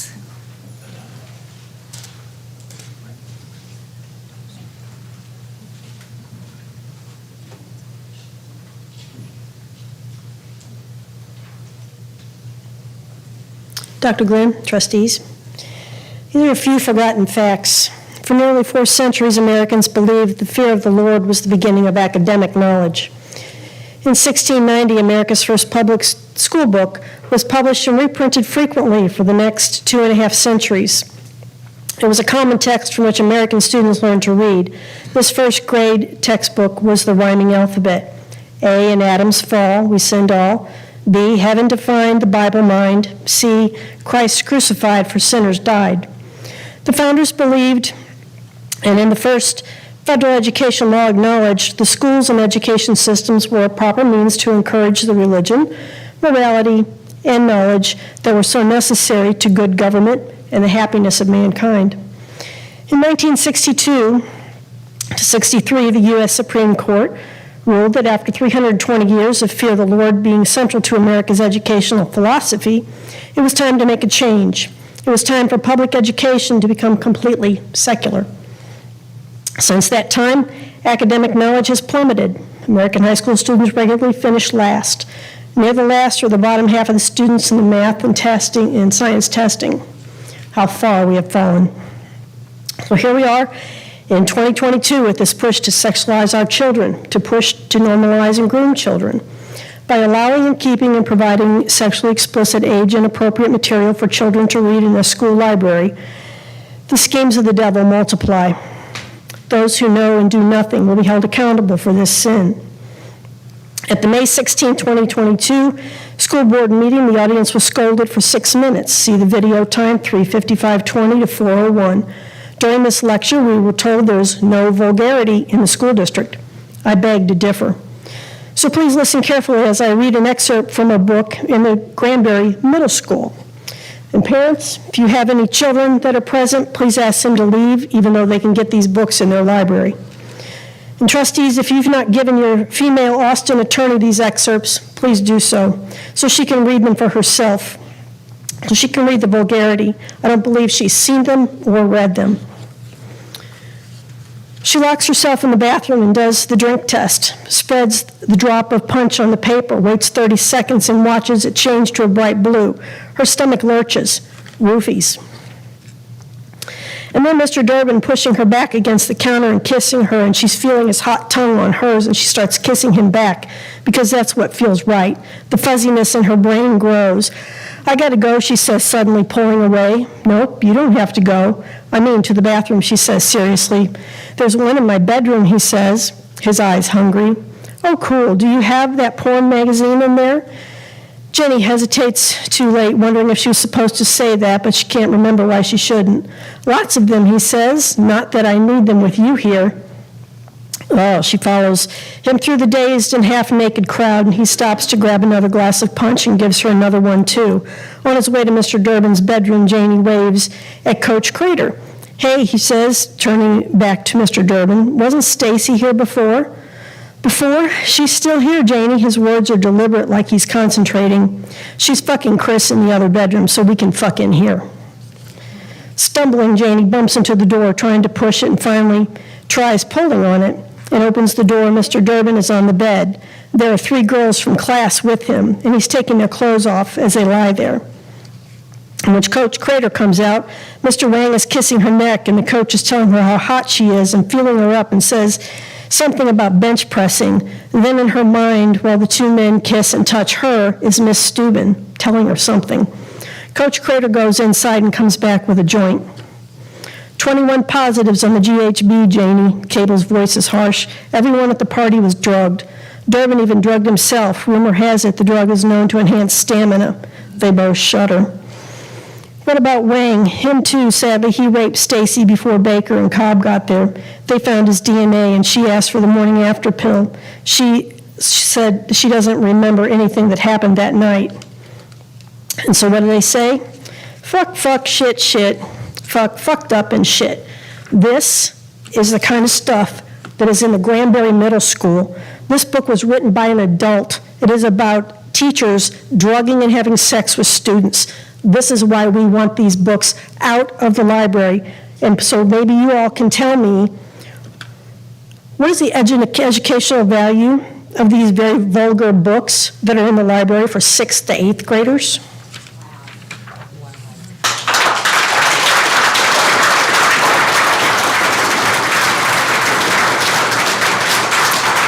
Thank you, Ms. Lowry.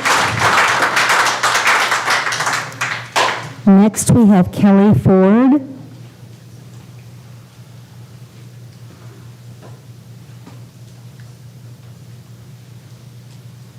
Kelly Ford?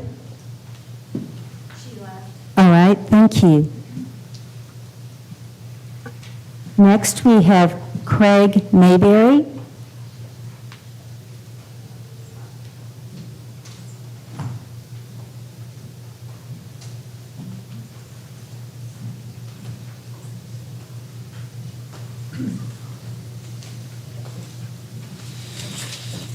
All right. Greetings, school board. Tonight, I had a really cool speech planned to make everyone's ears hurt again in regards to the book issue.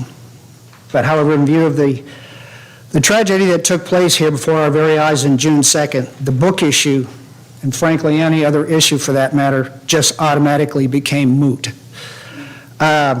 For those who may not be aware or watching online, what have you, I strongly urge you to go back and watch the June 2nd replay of the GISD special meeting. And you'll just see what happens. And to summarize it, what we saw was Caesar flexed his muscle and tightened his grip by practically silencing the voice of the voters who put the board members in place. They made it 100% harder and more difficult to let the public have any meaningful input on the topics at hand. They did this in the utmost cloak and dagger, skullduggery manner possible. The excuse it was done because it was necessary to review the SOP, and it had to be done now, or otherwise the sky was going to fall, to hear a few. It was carried out with little or no notice to any of the public who actually has to work for a living so as to minimize public scrutiny. The excuse for the suddenness of the meeting was that this is going to be the only time in the foreseeable future a quorum could assemble. The SOP hasn't been reviewed since 2019. So what? What's wrong with it? All I can see is the big elephant in the room, and it's the same tool now used by McKinney and Round Rock ISD to squelch one of their own members who does not toe the party line, who thinks for themselves, exposes agendas that are contrary to the will of the people who voted them there. Said lone voice of dissension here in GISD proudly and powerfully stood up in the same manner and put the kids and the voters first, not the teachers, not the admin, and certainly not the coaches. And whoever came up with this knuckle-headed idea, it is evident that absolutely zero thought was given to the implication of this change. The board sought immediate instant gratification for selfish gain and damn all consequences otherwise. The approach would be just like nuking the city to catch a bank robber. So just what are the implications of this decision? Suffice it to say that Pandora's box has now been opened. Because you see, 3 years from now, very little or none of you are going to be sitting up there. There will be a fresh slew of new faces who do not share your worldview and who are so anxious to incorporate their leftist, racist, and gender ideologies in all the grades. So they're ready to bring it in, and also along with the reckless and irresponsible fiscal policies to be foisted upon all. So what makes any of y'all up there so certain that the slippery slope you've started down is going to stop where you want it to and stay there? Today, now it takes 2 board members to put an item on the agenda.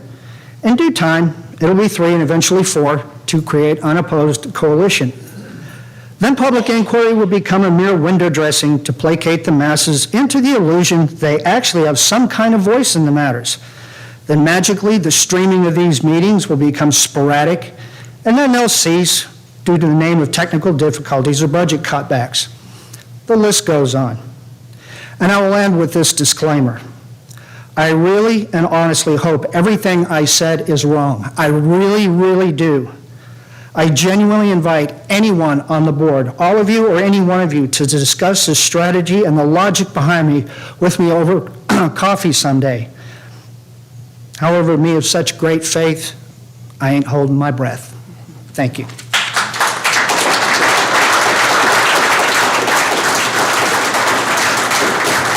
Thank you, Mr. Mayberry. Next, we have Dave Eagle.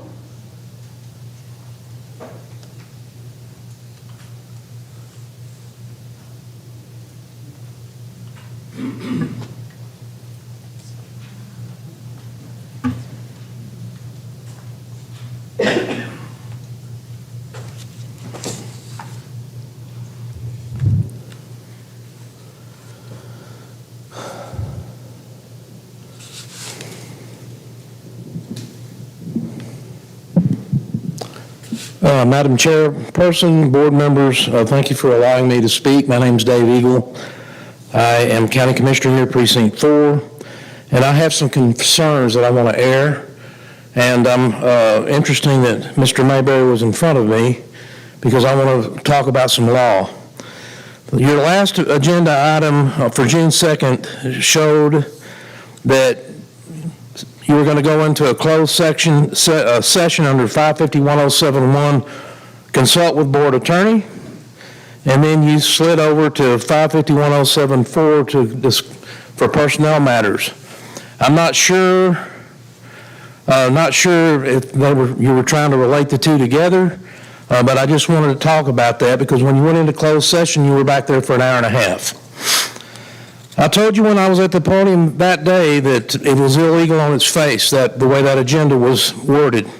So let's discuss some law. Texas Education Code 11051 mandates that you hold your meetings in compliance with 551.001 et seq. That's the Texas Open Meetings Law. And if you go into a special meeting, by the way, this was a special meeting. The Act has certain notice requirements that must be met. For instance, the Act requires the notice to fully disclose the subject matter of a meeting to the members of the interested public.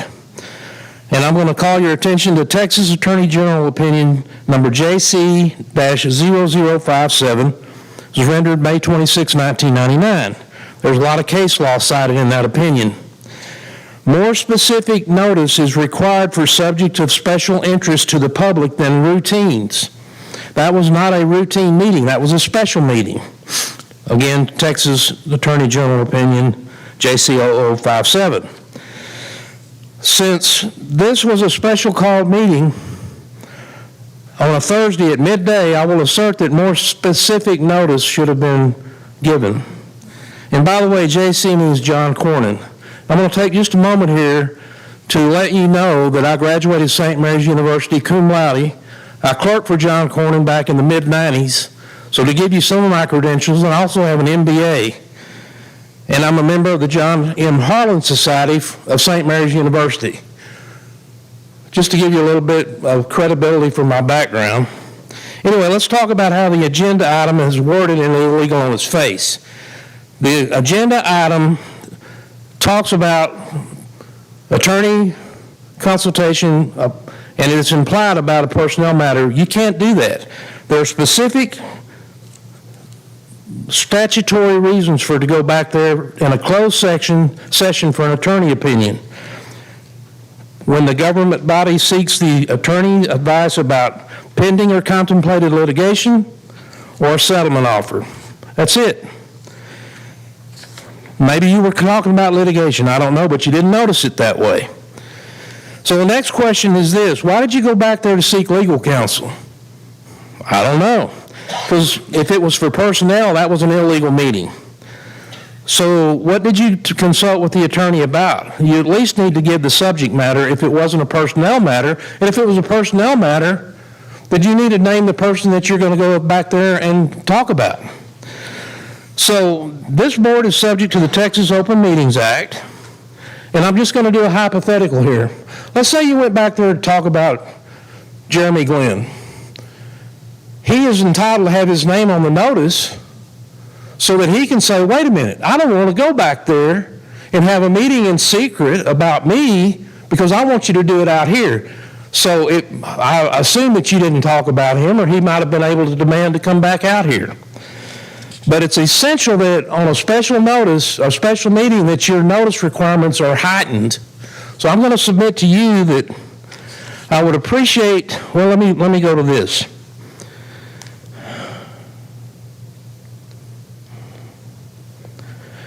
People can be removed from office for official misconduct. Official misconduct is under Texas Local Government Code 87012. An officer may be removed for official misconduct.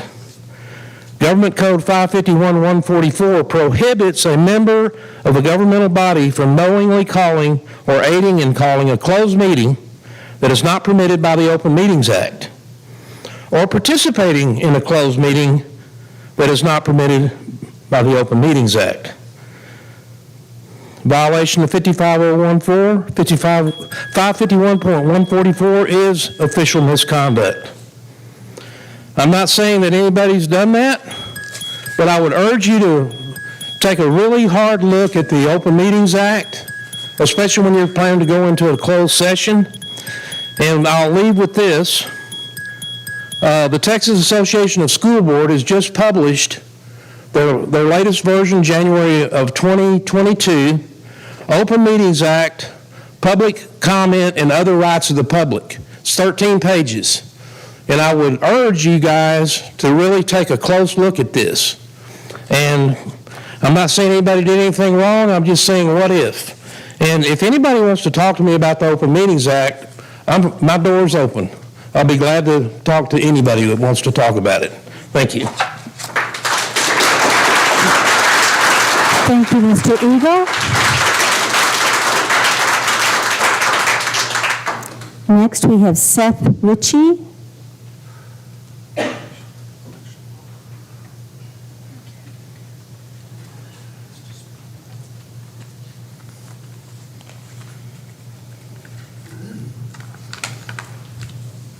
Good afternoon, Board. First off, I want to tell y'all thank y'all for what y'all do. This isn't a fun seat and a hot seat to be in.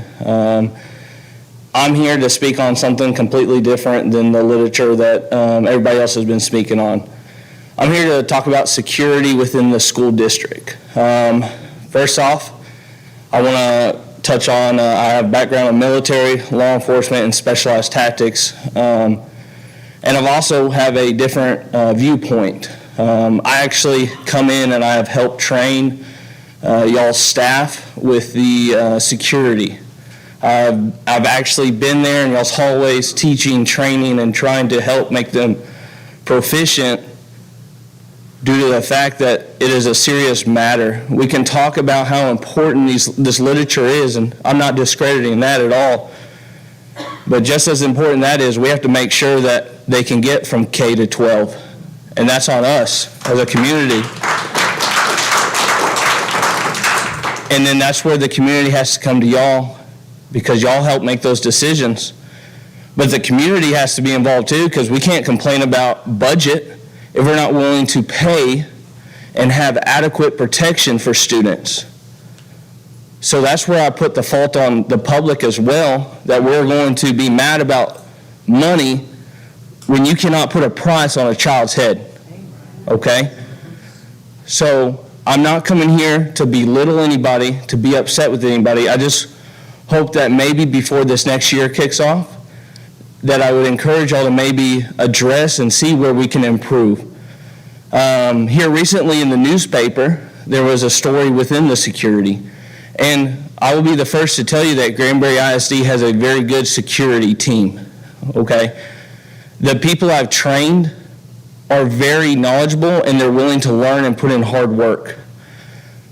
But part of putting in that hard work that I've seen is sometimes they were underpaid. I know one that works 2 jobs, and this is just me talking to them while I'm training them because I'm trying to relate.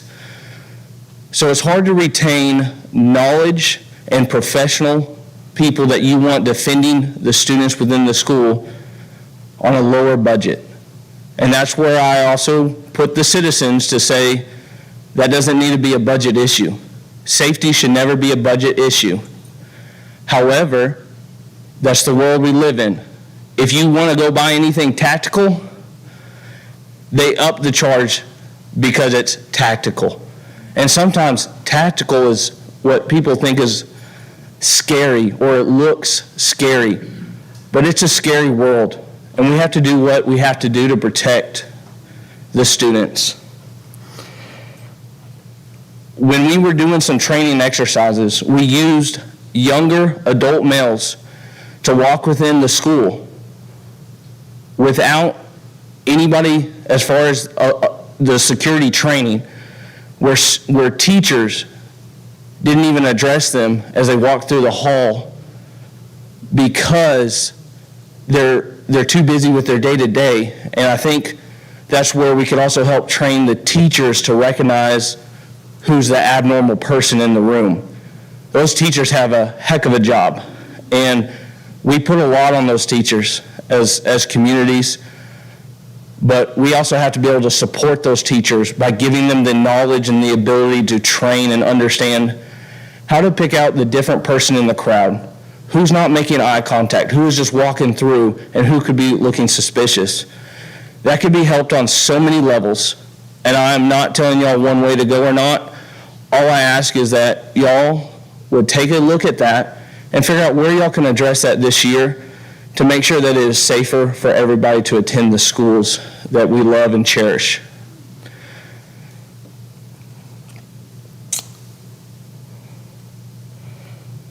Y'all are talking about the teachers, of how they stepped it up and that how they have made a difference in the testing this year. And we have to make sure that their hard work doesn't go unnoticed by the hard work of making sure they're protected as well. Having a security is important, but having a security that's unbreachable is what you have to have. I will leave this, that if y'all ever want to talk to me and go anywhere, I will help wherever I can, as I have in the past. And I thank y'all for y'all's duty that y'all do here, and I pray that y'all continue to serve the community faithfully. Thank you.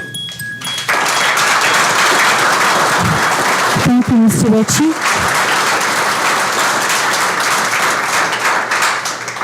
Next, we have Grant Wood.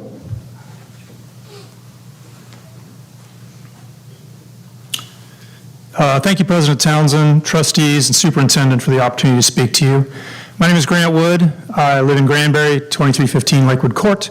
This is my first time addressing the board, so thank you, and thank you for your patience. And some excellent news about the test scores. Excellent news and congratulations to the entire district on that achievement. Please keep up the good work. And also an interesting coincidence, Ms. Patty Cisco, who spoke earlier, was my sophomore English teacher at Irving High School. I think the fact that I remember her in her class is a nice validation of her expertise. Thank you, Ms. Cisco.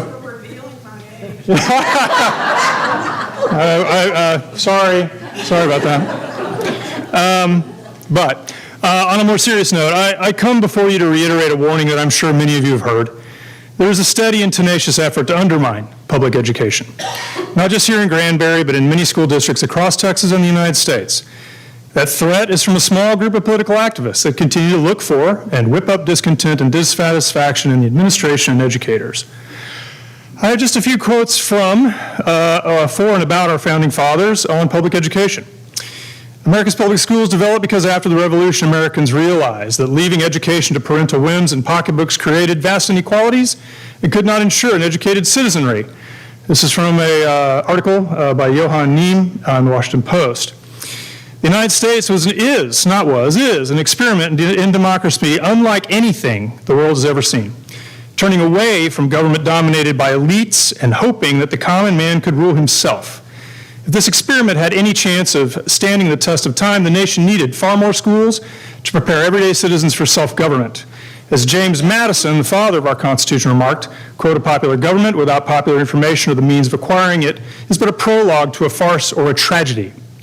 Thomas Jefferson similarly argued that governments, quote, "derive their powers from the consent of the governed," unquote, but that this is education that makes this consent possible. President Washington, in his last annual message to Congress, added that expanding education was essential to the perpetuation of the nation's common values and the chance of a permanent union. Jefferson tried to build public education system in his home state in the, quote, "bill for more general diffusion of knowledge," unquote. He warned against the tyranny of government that would follow unless the people at large were educated by the common experience of all. From a book by Derek Black, or an article by Derek Black in Time. Quote, "I have no safe depository for the ultimate powers of the society, but the people themselves. And if we think them not enlightened enough to exercise their control with a wholesome discretion, the remedy is not to take it from them, but to inform them of their discretion by education. This true corrective of the abuses of constitutional power." Thomas Jefferson. The Founding Fathers maintained that the success of the fragile American democracy would depend upon the competency of its citizens. They believed strongly that preserving democracy would require an educated population that could understand political and social issues and participate in civic life, vote wisely, protect their rights and freedoms, and resist tyrants, and in particular lately, demagogues. This is from Nancy Kober. The new program to allow parents to monitor their children's book borrowing is an interesting development. Parent responsibility is the key, not government censorship. Read the entire book before judging them, not just the excerpts. That excerpt sounded like an object lesson to me. It was disgusting. I ask you all to resist the temptation to bow to political extremes. CRT, library books, what's next? Don't allow our school district, our teachers, librarians, administrators, and by extension our children to be used as pawns by a group that has no interest in supporting a broad, secular public education. Please resist the tyranny of the minority. Thank you.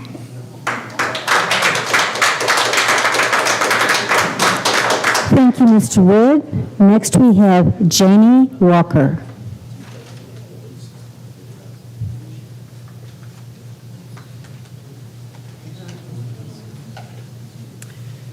Madam President, Dr. Glenn, and trustees, thank you for the opportunity to come and speak. I appreciate your service in our community.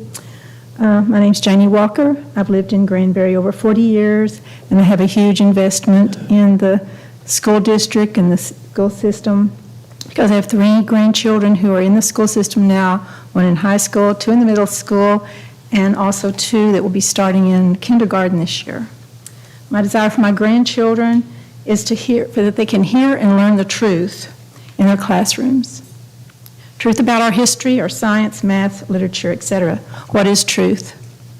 The oldest book and the most read book in the world.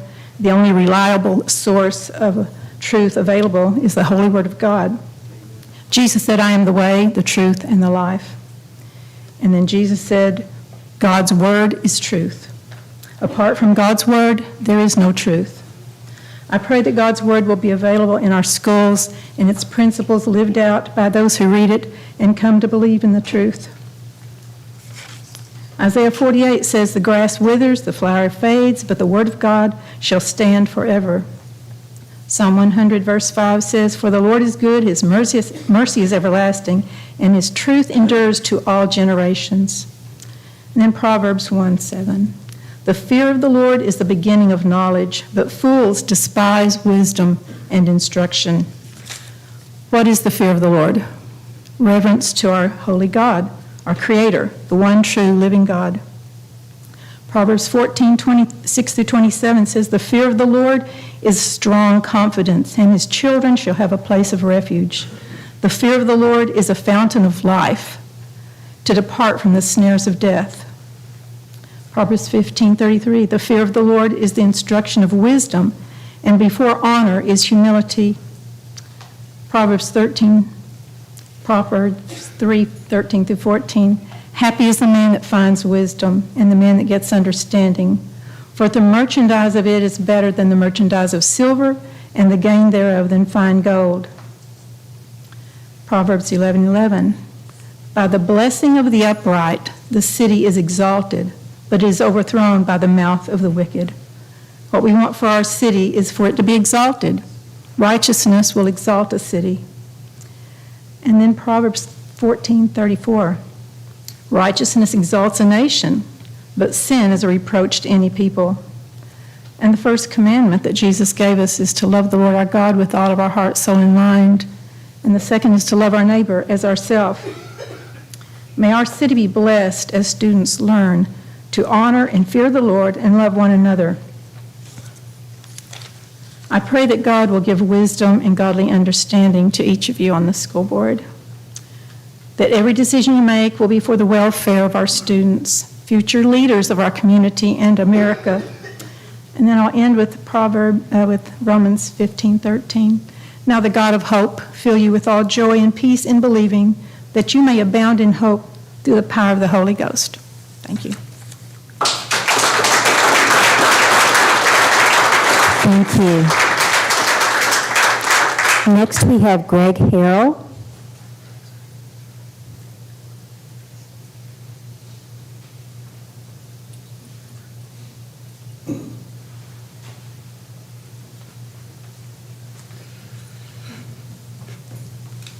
Madam President, Board of Trustees, Dr. Glenn, thank you for giving the opportunity to me to speak to you again this evening. I appreciate it, and I appreciate your service. I've always started when I address the board with those words. I appreciate your service. And so I want to before I get started in what I wanted to cover, I want to address some of these issues that people have raised about you having to sit through these public comments. Let me just say this. Disagreement is not disparagement. Disagreement is not demeaning. Disagreement is not a personal attack.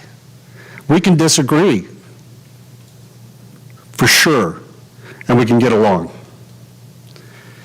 right? So, I want to address the issue of the adoption of the standard operating procedures of this board that were put in place at the last special board meeting.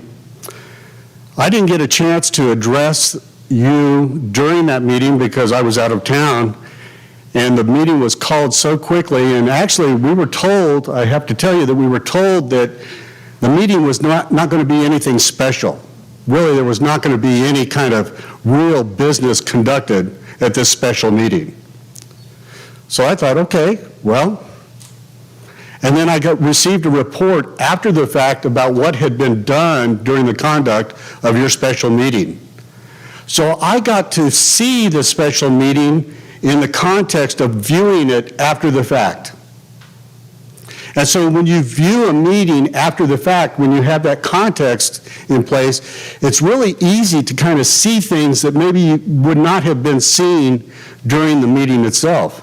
I don't think that anybody that was here really expected anything to take place like what took place on that Thursday meeting.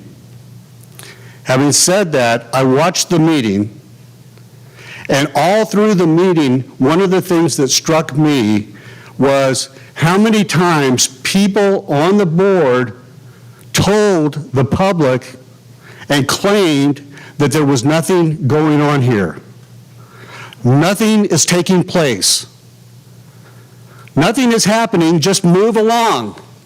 As a matter of fact, here's what came to me as I watched the meeting. A quote from Queen Gertrude in Shakespeare's Hamlet. "The lady doth protest too much, methinks." That's you, Madam President. You are telling us that nothing's going on here. This is nothing to be worried about. Well, it is something to be worried about. It is something to be worried about when you begin to silence the voice of any one of the members of this Board of Trustees. And that's exactly what took place. If you go back and you watch that meeting via video, you can't help but see that there is an agenda that is being executed. There's an agenda that's taking place there, and it was to silence one of the voices of the board member here. You know, this gentleman here just spoke about our early democracy. Really, we don't have a democracy. We have a constitutional republic. Our forefathers chose that form of government for this very reason, to protect the voice of the minority. They were so wise. They were so wise. They protected the minority voice in all forms of government. You should do the same. Secondly, our forefathers knew that ideas could be honed and refined, and really concepts, governmental concepts, could really be refined in the forge of debate. Silencing any one of your voices does nothing to further the debate. You need to operate in that environment where you talk about things and every voice is valuable. So what I would ask you to do is to reverse the decision that you made last Thursday, revisit the SOPs, and return to one member of this board being able to place an item on the agenda. That's only the right thing to do. Amen.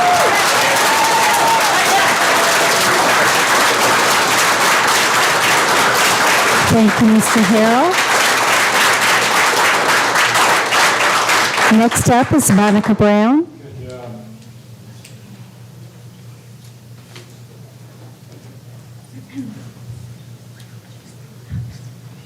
We're live streaming. I didn't want to interrupt you, but people have been texting me that your live stream is muted. They can't see and they can't hear. So it's live streamed right now.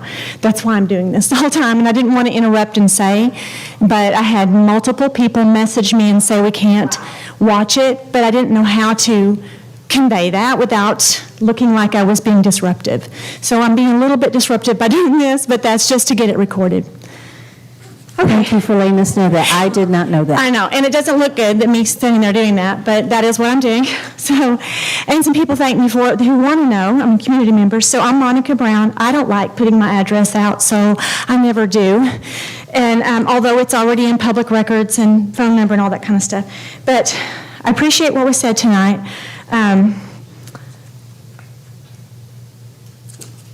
A couple of things. I would like to know if the book Gone is removed from the high school, because that's a book I brought to the attention of the board and Dr. Glenn earlier this year, and it was about a 17-year-old having sex with his 30-something-year-old teacher. Very explicit, and I put pictures of the actual content so that it could be seen. And I have read a ton of pages of books, hundreds and hundreds and hundreds, because I took it seriously when I realized what people were doing.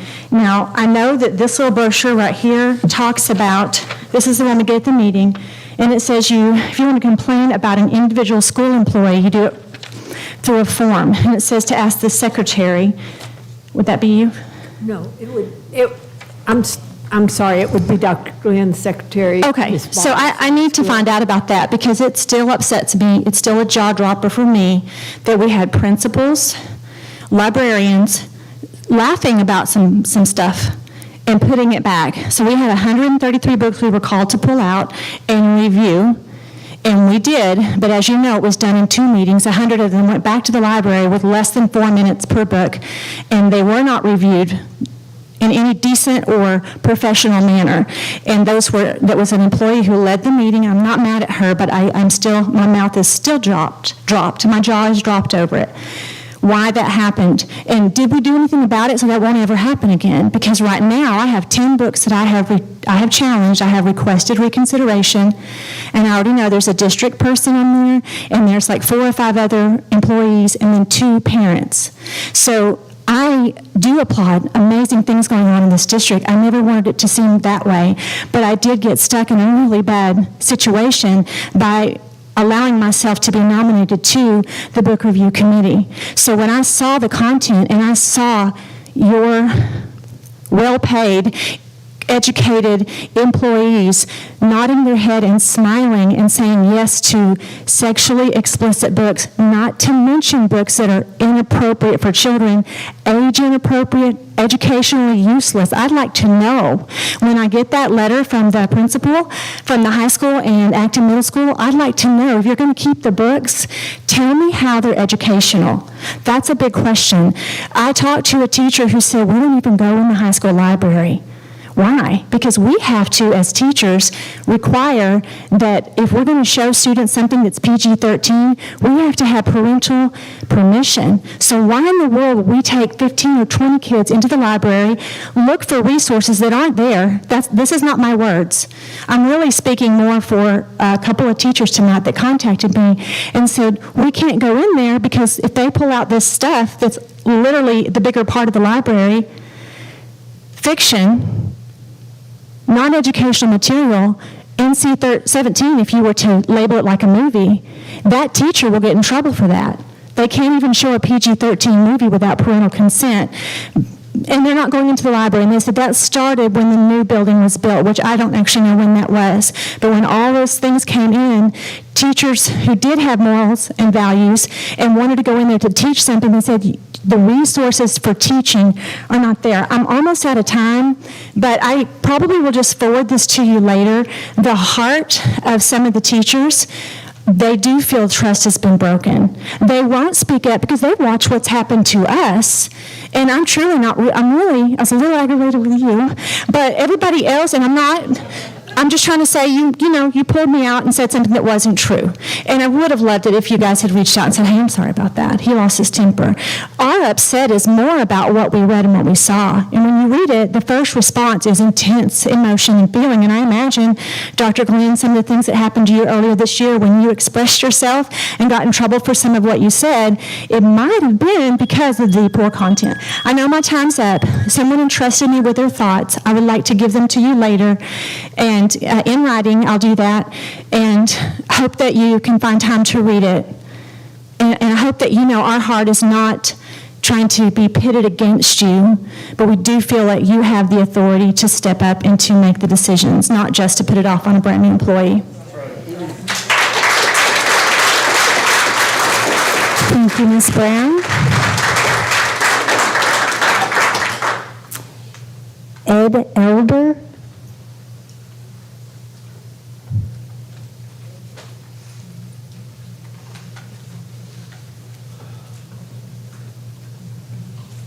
Fellow Americans, God bless America. Thank God that we can live in a country where we can have people speak for Marxism and government schools, and people can speak from the Bible. This is America. Amen. And when I heard what was going on, I knew I had to come here and speak for freedom. Because for 22 years, I served in the United States Marine Corps. And you know, it's amazing how few people have served in the military that are alive today. It's a miracle I'm alive. But you know what? I always loved this country. I came in at Vietnam and went out at Black Hawk Down. So I saw some stuff. But I love freedom. And so I had to come here tonight because, you know, if people want to understand, yes, ma'am, there is CRT right here in this district. I've talked to people. There is pornography. Well, I'll show you then. People disagree, but it's here. And being a Marine, having been on the school board, I didn't know what to say tonight. When I first came in, there was a guy at the back that said, we need to muzzle that gal. She's controversial. She's embarrassing the district. You know, I served on a school board. We have a police officer here tonight.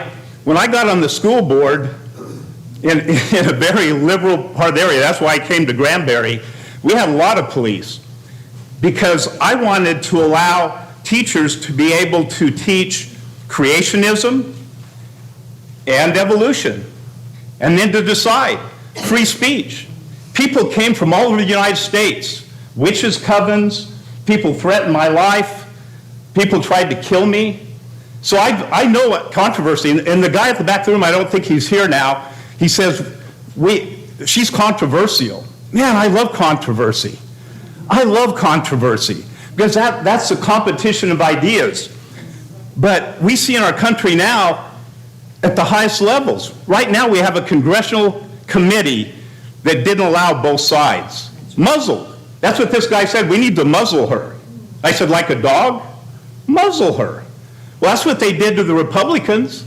And a little note of freedom. This one guy stole my thunder. I was going to say, you know, this is not a democracy that I risk my life to defend.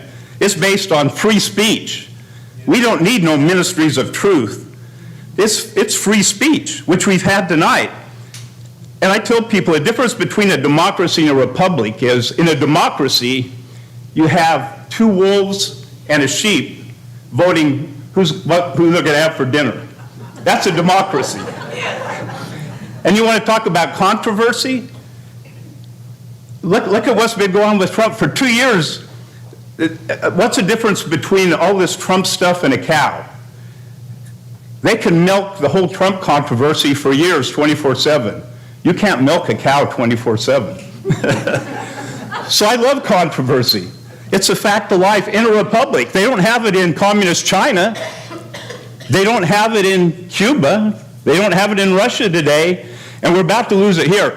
And people that don't think we have CRT and pornography and sexualizing kids, I handed out to some of the people who run for school board. It's a book called American Marxism by Mark Levin.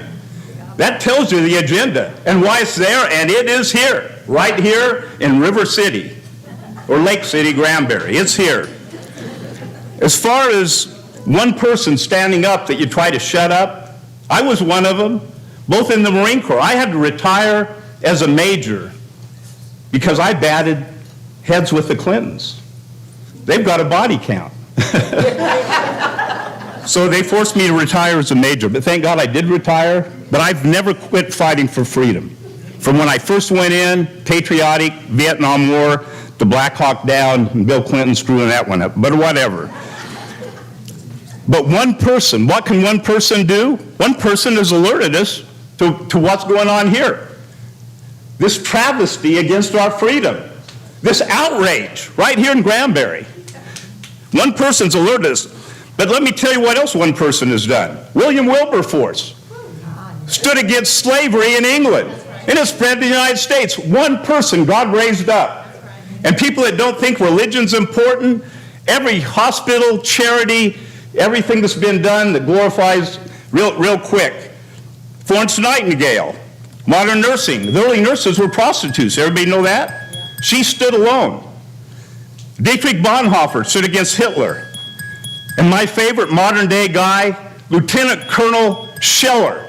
One Marine stood up against these corrupt, filthy generals that they did so much damage in Afghanistan. So many Christians persecuted, so many deaths. One Marine stood up, and what that Marine has said, because other lieutenant colonels came up to him and said, we back you up, but we don't like the way you handled it. You know what? For people that say you're Christians, people that say you're a Marine, don't say it. Don't be a sayer of the word, be a doer of the word. Amen. Let's see it.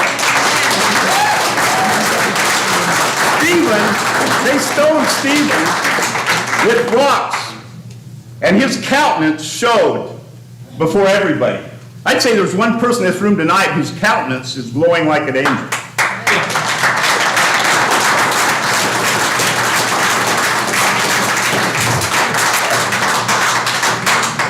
Thank you. And with no further business, we will adjourn this meeting at 8:36 p.m. That was last.